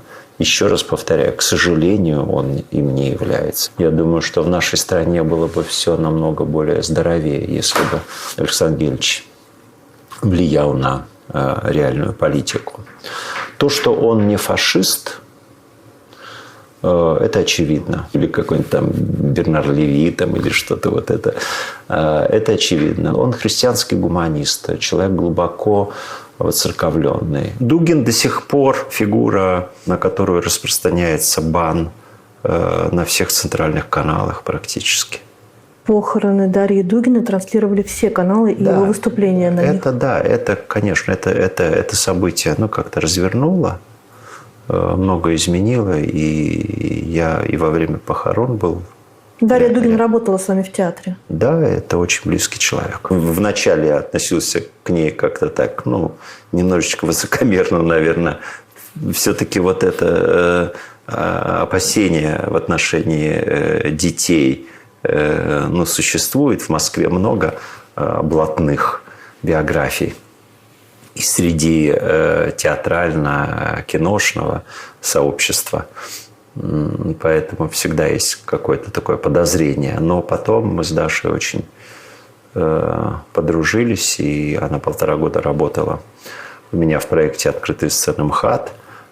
Собственно, и в день смерти она была на моем фестивале, и мы очень тепло общались. А чем представление о будущем России администрации Суркова глобально отличается от представления о будущем России администрации Кириенко? Если бы смогли бы мне ответить на этот вопрос, я не знаю, сколько бы я бы вам заплатил бы или чем бы заплатил. Мы пока платим большим количеством жизней за вот эту разницу. Я не знаю. Платим мы не за это. А если платим количеством жизни за это... Не своих, чужих. Да. Наших. Это мои жизни. Это мои братья. Я член этой войны, понимаете? Я солдат этой войны. То есть без всякого. Вот если понадобится сейчас, я встану и пойду. Так уже надобится. Вы считаете, что я не воюю? Я воюю как могу. Если 58-летний мужчина нужен в окопе, когда понадобится, я пойду, еще раз говорю. Но пока не призывают, и значит, мы здесь воюем как можем. Каждой частичкой своей души и полностью, и безоговорочно я там.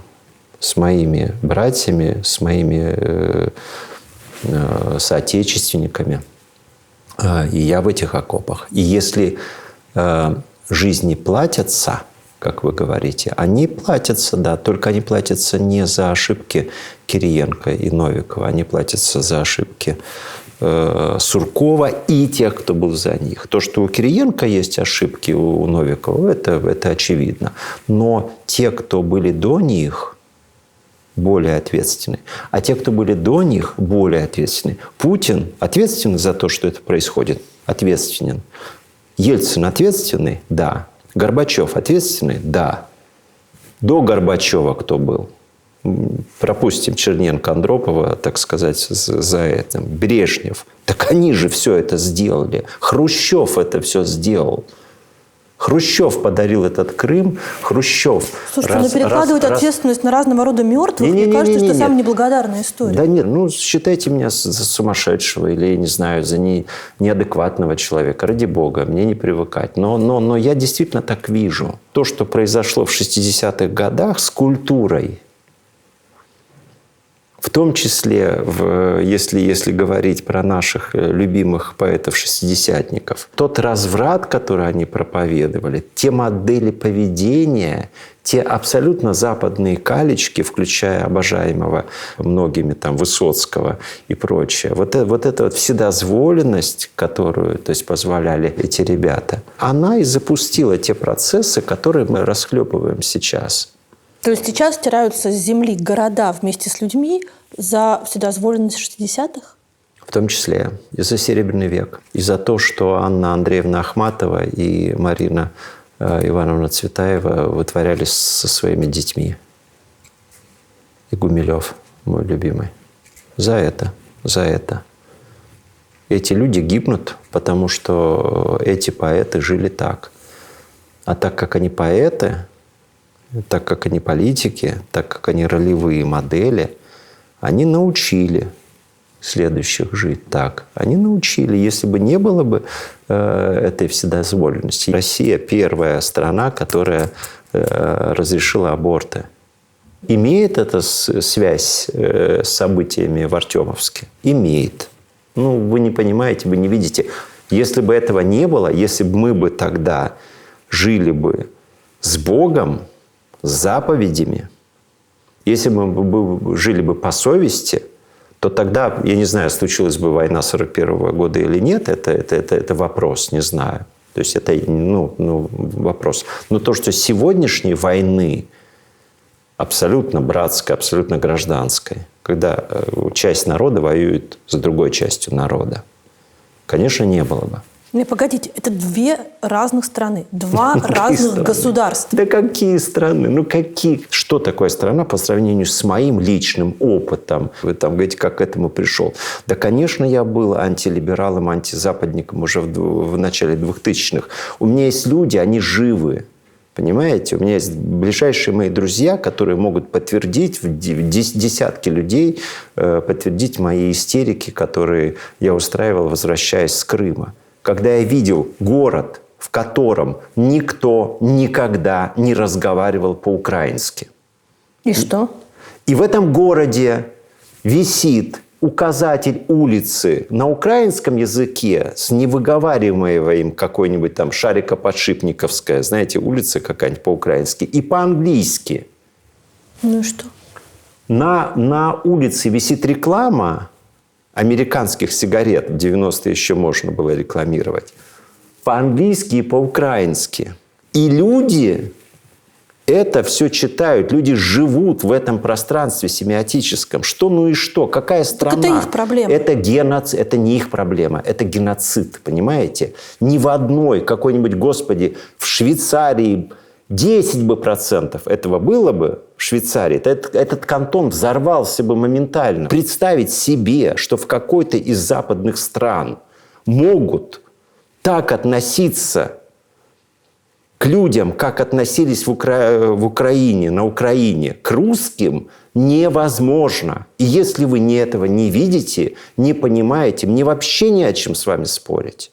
Нам не о чем говорить, потому что вы не трезвый человек, вы не видите очевидного. Я это видел, клянусь вам, в 90-е годы. Я знал, что это случится. Это не могло не случиться. Не могло, понимаете?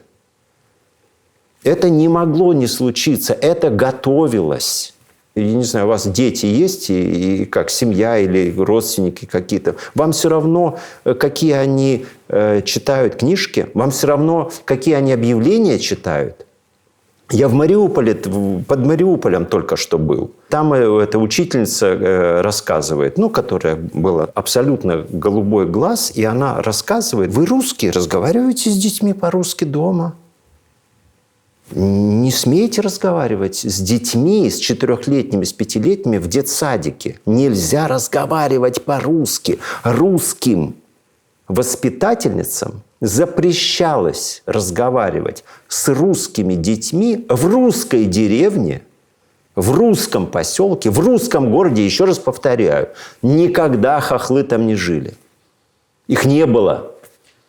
Там жили турки и греки, но украинцев там не было. И в этом детском садике 4-летнему ребенку запрещают говорить на родном языке со своей воспитательницей, которая носитель этого языка. Вы правда думаете, что для того, чтобы они получили возможность говорить по-русски, нужно этот детсадик вместе с Мариуполем снести с лица земли? Никто и не сносил его. Никто и не сносил. Это как? То есть война – это война. Никто не... А десятки тысяч погибших? Вы сейчас, Катя, просто это демагогия чистой воды. Это такой спор. Наступает момент, когда надо воевать. Как кто довел? Почему? Вот я описываю очень понятную ситуацию, вы мне ничем возразить не можете. 4-летний ребенок, его мама, учительница воспитательница детского садика и мама, которая мне это рассказывает. А потом мне рассказывает воспитательница. Понимаете? Я хочу сказать, что большое Теперь, счастье, что смотрите. они все в живых остались. Теперь, да, идем дальше. Если мы эту ситуацию фиксируем, мы должны разобраться в том, почему это произошло. И вот здесь уже Кириенко, знаете, не ответит на этот вопрос. Дело в том, что и Путин не ответит, к сожалению. Путин мало, как сказать, об этом, во всяком случае, пока говорит открыто. Это разгребание тех вещей, тех процессов, которые были запущены раньше. В конце 80-х годов Советский Союз еще не разрушился, но перестройка началась. В конце 80-х годов на Украине наша русская церковь начала разделяться. Это все процессы запущены были. Теперь я отвечаю на ваш вопрос про детский садик, потому что, с одной стороны, конечно, это чистая демагогия, потому что понятно, что в любой войне гибнут в том числе и гражданские люди. Это плата, это наша плата. Это не наша плата, это не мы с вами заплатили. Это заплатили другие жизни, которые могли бы вполне себе жить, развиваться, играть в театре. Театр – это городское сооружение. Если нет стен, то не будет театра. И говорить о том, что как ты, дорогая Клеопа, могла послать своих сыновей на войну, они могли бы так прекрасно в театре играть, они у тебя такие прекрасные живописцы. Да нет, конечно.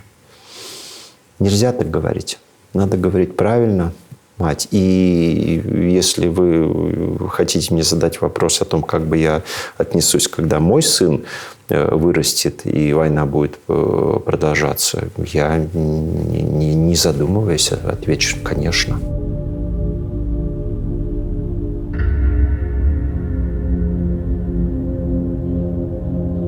Знаете ли вы хотя бы одного человека, которого эта война сделала счастливым? По-настоящему освободила, принесла что-то хорошее.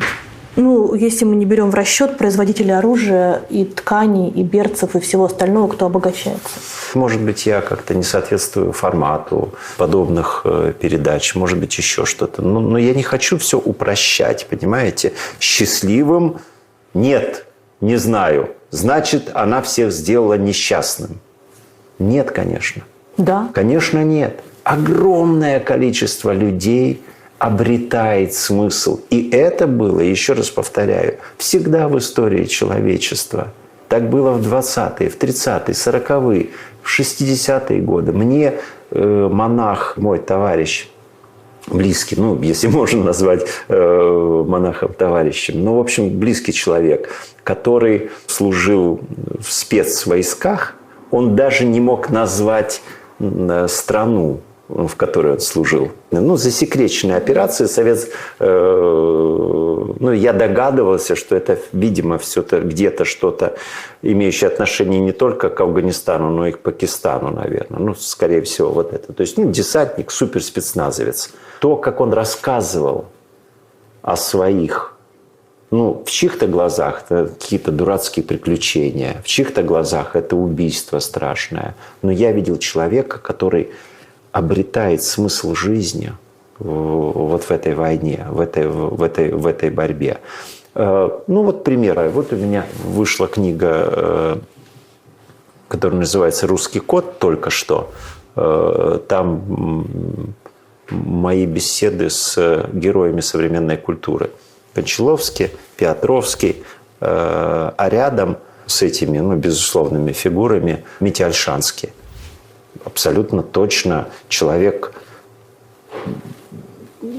оригинальнейшего ума, глубокого, самостоятельного,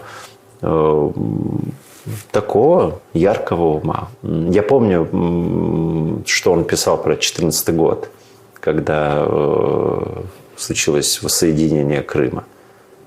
Он писал об этом как об абсолютном счастье.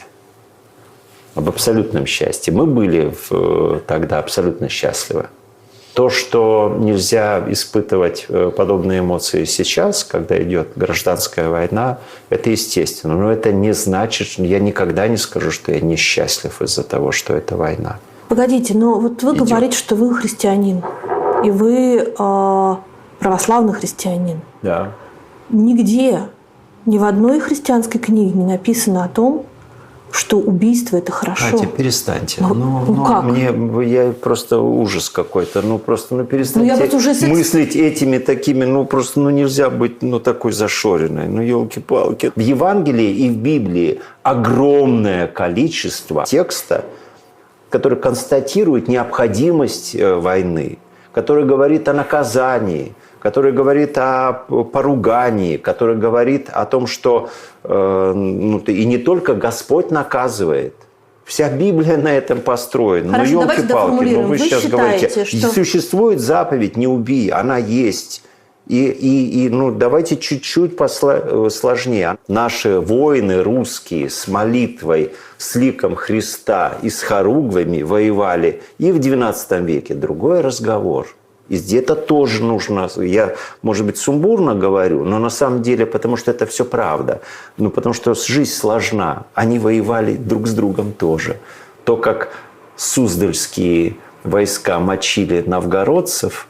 С тех пор прошло несколько веков. Человечество, по идее, умнеет. Умнеет, человечество деградирует. Вы не слышали такую идею? Вы не знакомы с этим? Опять же, отправлю вас к Евангелию. Там написано, что с человечеством происходит. Есть процесс, который называется деградация. У него есть христианский православный термин. Апостасийные времена. Человечество становится хуже, хуже и хуже. Тупее, тупее, тупее. Извращеннее и извращеннее. Это факт. Это я вижу и читая Евангелие, и анализируя даже свою, в общем-то, уже не совсем коротенькую жизнь.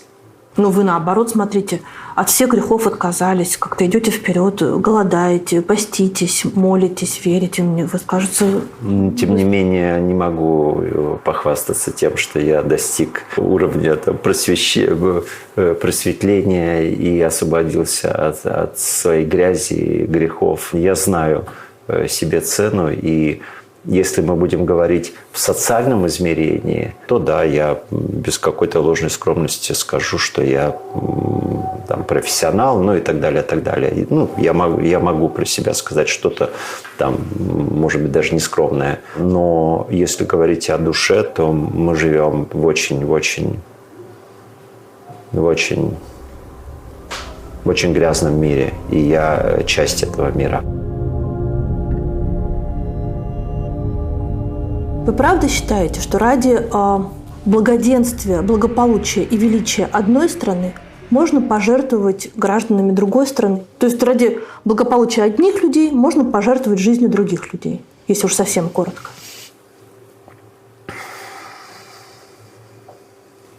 Я считаю, что войны были, есть и будут в человеческой истории. Я не знаю ни одного момента, ни одной эпохи, ни одного периода в истории человечества, когда какая-нибудь культура не вела войны, такая доминирующая. Рассказывать вам про то, сколько вьетнамцев уничтожили американцы, сколько индусов, это вообще закрытая тема, кстати, в истории. Уничтожили англичане. Да, уничтожили англичане и так далее. И про ацтеков, испанцев, португальцев и так далее, так далее, так далее. Я не буду.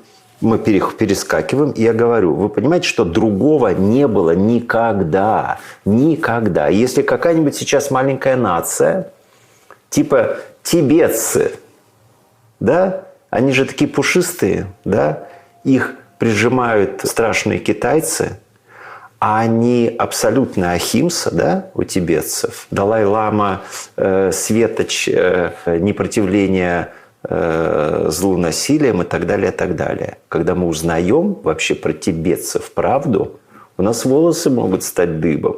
Это люди, которые просто невероятные были пытки практиковали. Невероятные, кстати, воины и бойцы.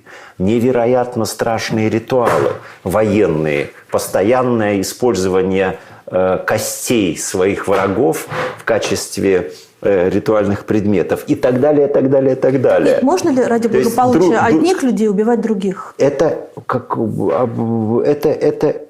не ради благополучия. Ради благополучия нельзя. Но, во-первых, это происходит и происходило. А во-вторых, помимо этих мотивов благополучия, кто вам сказал? Эти ребята воюют в окопах ради благополучия? Хорошо, а ради чего тогда они там воюют и умирают? Ради того, чтобы мой язык, мой народ, моя культура сохранилась, моя земля. Ей что-то угрожало? Конечно, я вам и на эту тему я вам уже говорил. Давайте, прям очень прошу, и тогда уже оставьте в вашей передаче и одно мое слово, и в одной локации, и нынешнее. Я специально повторяю ситуацию, когда воспитательница детского садика не может разговаривать, русская, не может разговаривать с русским ребенком, который родился в русской семье, в русской деревне, которая всегда была, там последние 300 лет была русской. Это ненормальная ситуация. Вы говорите, пусть будет написано на английском и на украинском название их города. Господи, Эдуард, какая разница? Какая разница? Донецк будем писать нормально, а потом D-O, да, там и прочие J-K, H-U-Z и прочее. Да нет, на русском языке название города. А я считаю, что в своей стране они бы сами разобрались. Нет, не произошло так, не произошло. Потому что помимо страны, помимо границ, которые существуют, которые являются, конечно, неким предметом учитывания, существуют другие границы, культурные, языковые, исторические. Еще раз вам повторю, да не дай бог в какой-нибудь там Швейцарии, я не знаю, 10% произойдет того, что происходило до 2014 года в Крыму и на Донбассе. Не дай бог. Этого представить невозможно. Ни одна страна. В Америке, в принципе, да. Потому что я попутешествовал в своей жизни, и я не знаю, в скольких странах был, где-то под 100, наверное. Но вот клянусь вам, самую страшную депрессию, если говорить о жизни народа, которую я испытывал. Я чуть ли не жил в трущобах, там, в индийских, и был где только я не был. Но то, что я испытывал в американской резервации индейской, я никогда не испытывал. Вон там вот людей просто вот совершенно превратили в животных. То, что из себя сейчас, там очень много людей по-прежнему живет. То, как эти резервации обустроены, то, как люди смотрят на приезжих, то, чем они занимаются, то, как они бухают. Вообще, они просто живут как животные. Это запредельно, это невозможно видеть просто. Знаете, может быть, вы считаете, что я западник? Да. Или западница. Да. Меня жизнь в Америке не особо интересует. Меня интересует жизнь в России, и меня интересует то, как сегодняшняя Россия оказалась в том положении, в котором она оказалась. Она оказалась в прекрасном положении. Она с болем, с воем, с проблемами, но вырывает себя из когтей этого монстра либерального.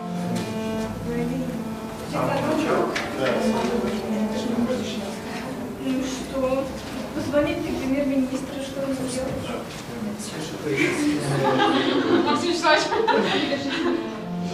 Когда вы возвращались в Воронеж в 2013 году, для вас это был такой важный камбэк или просто так сложились обстоятельства? Конечно, важно. Захотелось туда вернуться, потому что мне очень уныло стало в Москве. Я быстро понял, что ничего хорошего из Болотной не произойдет. Я это быстро увидел, быстро это осознал. Все-таки вы почувствовали, что будет сейчас разворот?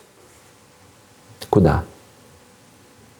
В другую сторону. Крым, в сторону Крыма, да? Да нет, если бы я почувствовал, наверное, я бы, может, и не уехал. Нет, наоборот, я уехал, потому что противно было. И я понимал, что никакой надежды на Болотную, да, на это. То есть была надежда, когда что-то появилось немножко, так чуть-чуть, но быстро иссякло. И я решил... Подожди, но это совершенно два разных вектора.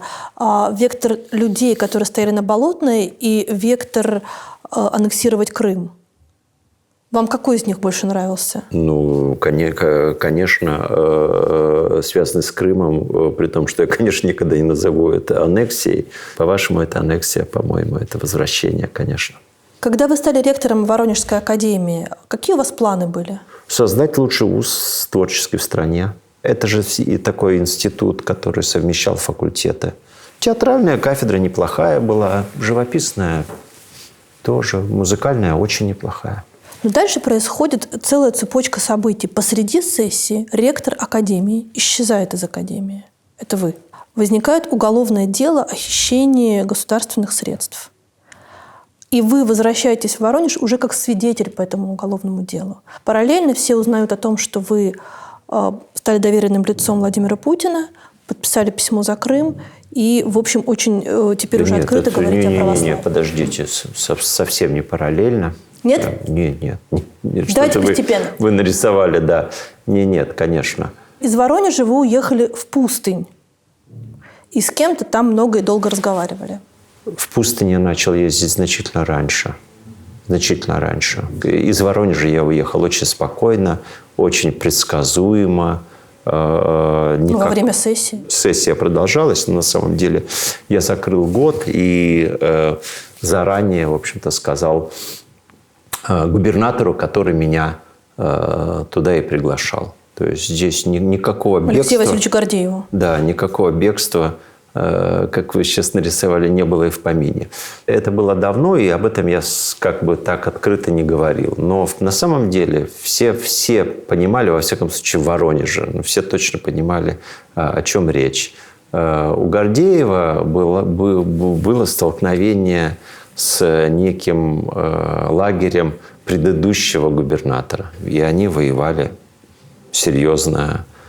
Прям так меня воспринимали как чужака, которого пригласил Гордеев. И, собственно, началась кампания, а я в этом отношении такая птица привлекательная, потому что надо было как-то давить на это. И в этой войне использовать такой козырь. Пригласили какого-то человека, который с Маратом Гельманом там в Перми, бог знает, что вытворял. А теперь у нас в Воронеже будет разрушать наши, так сказать, устои. Это было в 2015 году, да, собственно, да. Так Крым-то в 2014 случился. Крым случился, письмо подписал я, когда еще Олимпиада была. Я был в Сочи, когда мне позвонили. И я во время выступления Адасинского отвечал на этот вопрос, готов ли я подписывать. Так что здесь ничего, никому в этой войне, так же, кстати, как и в войне с МХАТом, которая была против меня открыта, здесь были только, так сказать, прагматические обстоятельства. А то, что когда речь идет о прагматике, там, о деньгах, а здесь Марат Гельман и мое сотрудничество, это прекрасное, конечно. И каждому говорит, да не, ребята, я с Маратом Гельманом уже 2 года не общался, и я с ним разошелся, и я письмо в Крым подписал, конечно, это уже никому и не стоит. Посмотрите, что сейчас творится в нашем патриотическом лагере. Поглядите, там такие процессы, там такая дележка. И там горло грызут одни патриоты другим поболее, чем ваш брат-либерал нашему брату-патриоту. А вы на чьей стороне? Непонятно, что ли? Я уже... Нет, я имею в виду в патриотическом лагере, там, где, как вы говорите, все друг другу горло грызут. А там нет лагерей, они еще не оформились так прям. Они просто грызут? Да, там такие группки. Начало татаро-монгольского ига. Пока еще князьки думают, что они могут сами каждый там один Рязань защитить, другой там Путивль, третий Киев, четвертый Владимир, пятый Новгород. А кто вам симпатичен? Я не слежу, честное слово, за этим. Я не знаю, какие расклады. Ну, то есть вот у этих кормушек. А если говорить о том, кто мне по-человечески симпатичен, вот мои друзья, которые помогают театру. Вот я вчера был у Бабкина на экономическом форуме, и мне мой помощник в конце говорит: слушайте, Эдуард, какое же количество светлых лиц. Где-то я уже слышала про светлые лица. Ну, не знаю, вот он сказал искренне. Я сказал ему: да, и я тоже удивлен этим. То есть вот люди, которые пытаются страну вытаскивать на новые, на здоровые, суверенные рельсы. Глазьев, когда выступает на пленарке Сергей вчера, Глазьев. Я почему думала, что вы сейчас будете выбирать между Пригожиным и Стрелковым. Ой, упаси Боже. Это медийные феномены. И просто я сейчас какое-то противоречие себе, с одной стороны, когда я говорю, я в любой момент готов в окопе оказаться, если понадобится, а с другой стороны, но это не значит, что я буду листать все эти телеграм-каналы сперва Пригожина, а потом Стрелкова. Я их не читаю, клянусь вам. Я читаю только новости Яндекса. Потому что если что-то произойдет действительно большое, действительно серьезное, Владлена Татарского убили. Да, это наш товарищ, это, убили. Убили. Ну что, дальше читать, кто принес эту шкатулку или статуэтку, или еще что-то, разбираться в этом. Для психики это опасно. Это разрушает человека, и ты попадаешь вот в этот водоворот и становишься участником тех процедур, которые с тобой совершают. Поэтому я не смотрю. Я правда не смотрю. Это правда, что когда вы пошли в Амхат, ваш папа сказал вам: не ссорься с Дорониной? Я тебя умоляю. Правда, да. Не то, что не умоляю. Он никогда не говорил, не умоляю. Не говорил так, да? Он так не разговаривал так со мной. Он разговаривал по-другому. Как? Вот это вот что у тебя, вот это, татуировка. Там, Вот я все хотела посмотреть. А покажите татуировки-то. Нет, все не покажу, но вот это что такое у тебя? Я сразу себя чувствую таким так оправдывающим. Я говорю, это у меня с женой, это православная вязь и некая молитва. Вот мы с женой, соответственно, в 2012 году, у меня на левую, у нее на правую, у нас одинаковые. А тут-то у вас, говорят, драконы буддийского периода еще. Ничего нету, нет, только нет? православная, нет. А те свели, что ли? Нет, у меня не было их.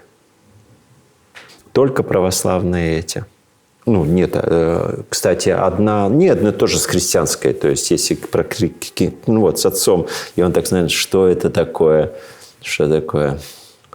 чтобы вообще никогда ничего подобного больше не было. Я помню этот момент, когда 50-летнему человеку говорят такое, когда сразу просыпается такое: да пошел ты, ты что так со мной разговариваешь? Такой подростковый конечно, драйв, он такой сильный. Но... Вы про Доронину?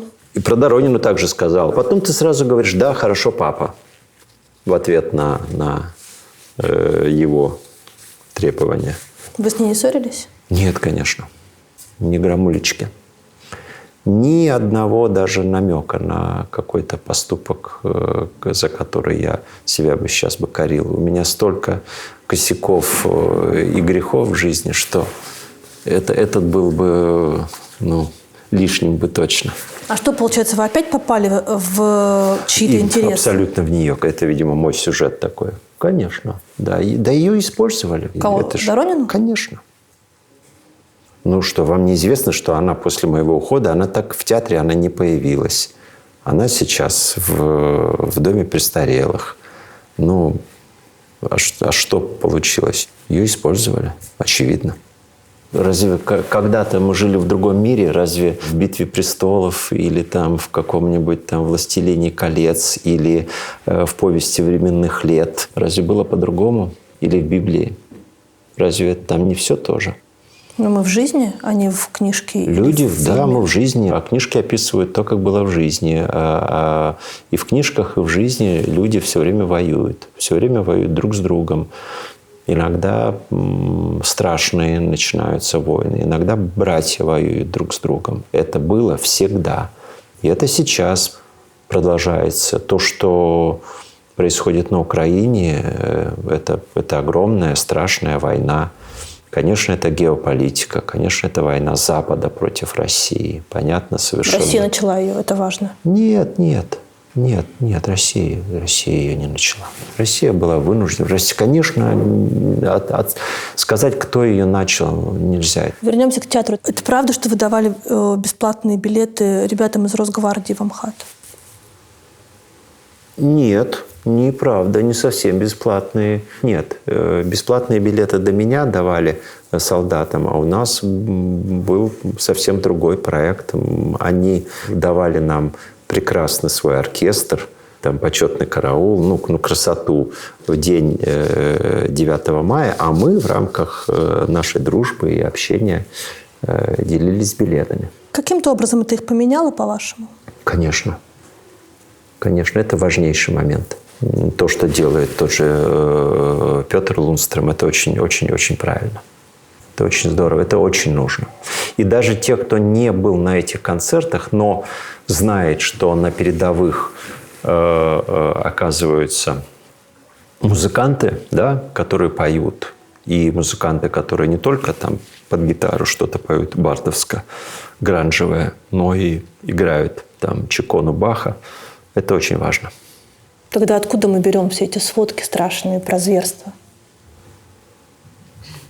Оттуда же, откуда они всегда брались. И во времена Вагнера, Моцарта и Баха сводки с военных полей того времени в чем-то были.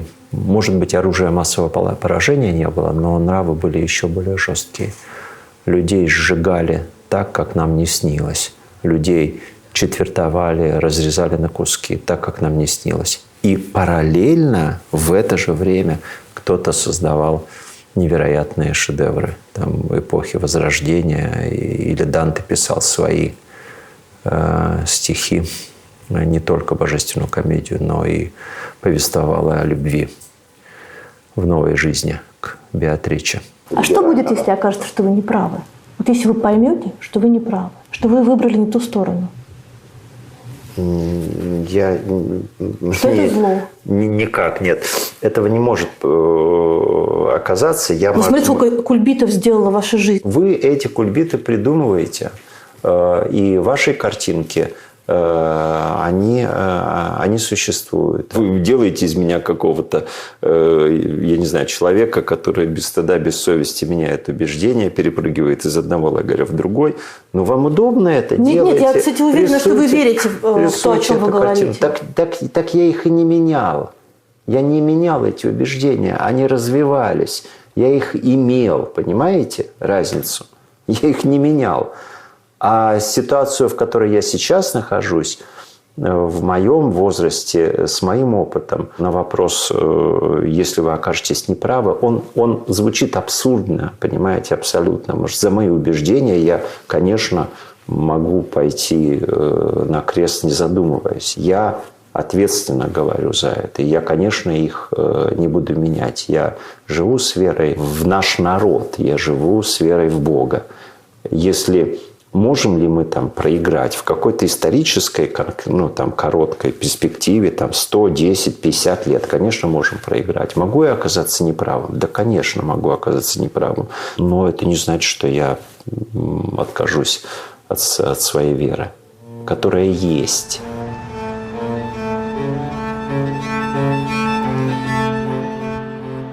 В этом новом русском мире, который вы строите, какие жанры будут востребованы и популярны? Что вы имеете в виду, если говорить Я про... пытаюсь смоделировать картину будущего. Есть вопрос содержания, есть вопрос языка. Да. То, что язык искусства настоящего, современного, это всегда язык острый, это язык эксперимента, это язык поиска, это очевидно. Новая культурная политика, она говорит о традиционных ценностях, много там про идеологию. И сейчас, когда идет война, эта идеология тоже как-то должна быть транслирована. Как вы вообще себе представляете, как это будет дальше устроено? Я не знаю. А какие у вас отношения с Любимовой? Никаких. Ну, то есть не очень хорошие? Никаких. Ну, если никаких, значит не очень. А вы бы хотели, чтобы эти отношения были? Вы бы хотели на это все влиять? Хотели бы быть востребованным на государственном уровне художником-постановщиком, продюсером, режиссером, чтобы ставить большие государственные мероприятия в рамках новой идеологии культурной политики? Пока нет. Почему? Потому что культурной политики нет, стиля нет, образа нет. Если ситуация изменится, я, может быть, и захочу что-то поставить. Но пока нет. Вот смотря на то, как это все делается и как это все выглядит, нет, я в этом... Я не расстраиваюсь, что меня туда не зовут. Знаете, есть поговорка такая... Две поговорки даже я сейчас вспомнил.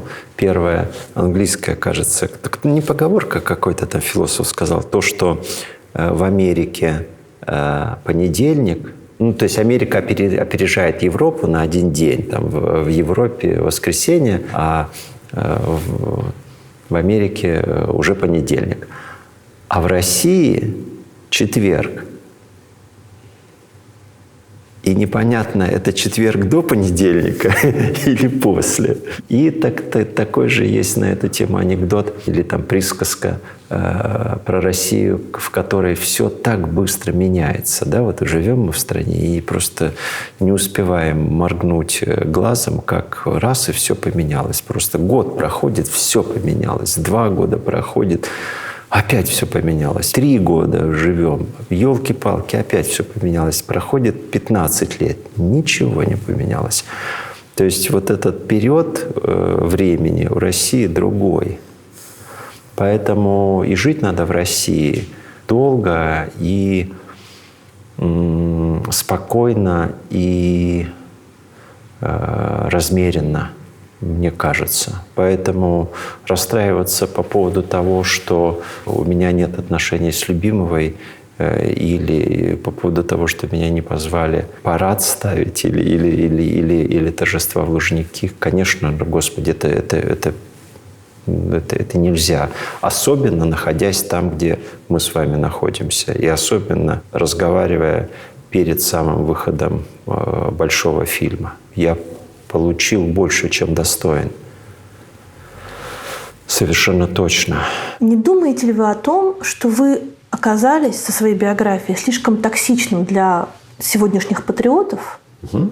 Ну, потому что вы дружили с такими уж либералами, что либерально не бывает. Да.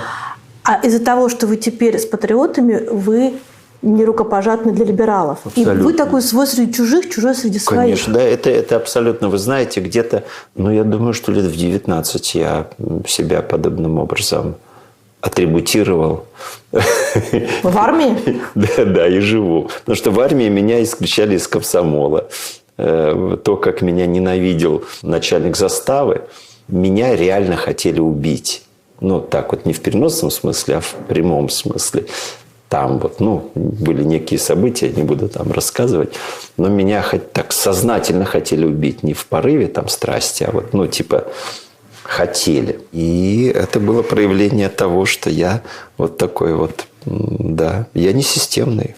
И мне очень повезло с тем, что Бог меня отправил в эту профессию. У меня не было каких-то предпосылок стать творческим человеком. У меня среди родителей не было художников, режиссеров, поэтов, писателей.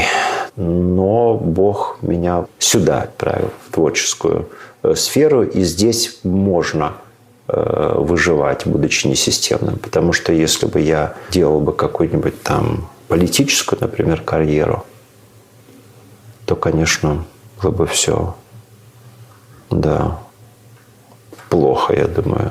Ну, и, может быть, даже хуже, чем у Навального. Так что пригодится, если пригожусь, с радостью спектакль поставить в Мариуполе, в Донецке, в Луганске с огромной радостью. Ну, вот только что общался с луганскими зрителями, и очень много было сказано слов о том, что приезжайте в университет и давайте что-то сделаем такое. Ну, уже не в качестве режиссера, который представляет свой фильм. То есть это абсолютно, это нормально. Я же сказал, что мы живем в свободной стране. Я свободный человек, который живет в свободной стране.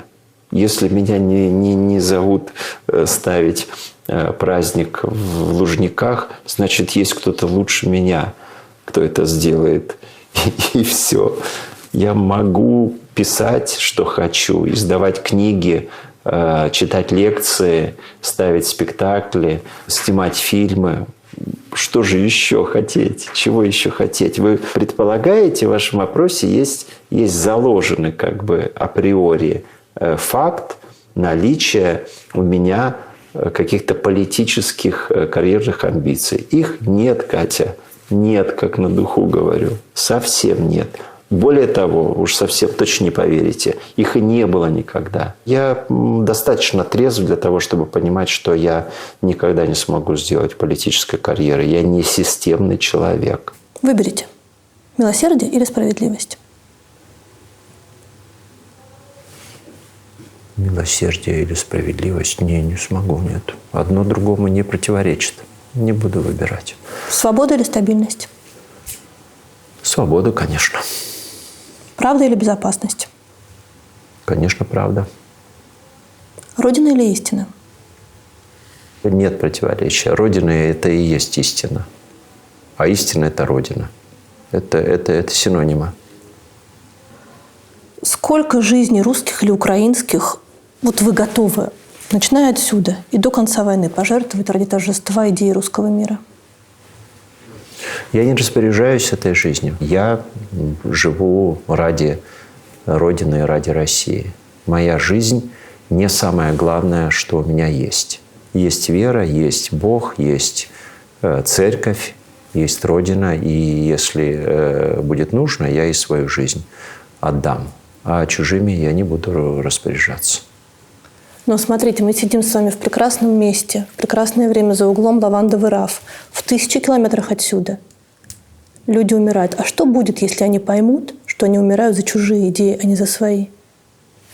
Они умирают за свои идеи, они более гармоничные люди, большое количество, оказываясь с 15 года, оказываясь в Донецке, я поражался тому, как эти люди выглядят, насколько они лучше нас, московских тусовщиков. Ну, порода качественнее, они качественнее. И что будет, что должно произойти, чтобы вы вышли отсюда и тогда пошли уже и взяли в руки оружие? Да ничего особенного. Позовет страна и... Так уже позвала? Да нет. Ну, перестаньте. Огромное количество молодых мужиков по улице ходит, хоть бы хны. Не пришло время? Нет, конечно, не пришло. Для таких, как я, старичков, не пришло. Надеюсь, не придет. Но если что, откопаем какой-то там берданку в огороде, как-то там будем пулять в этих фашистов. Не дай бог.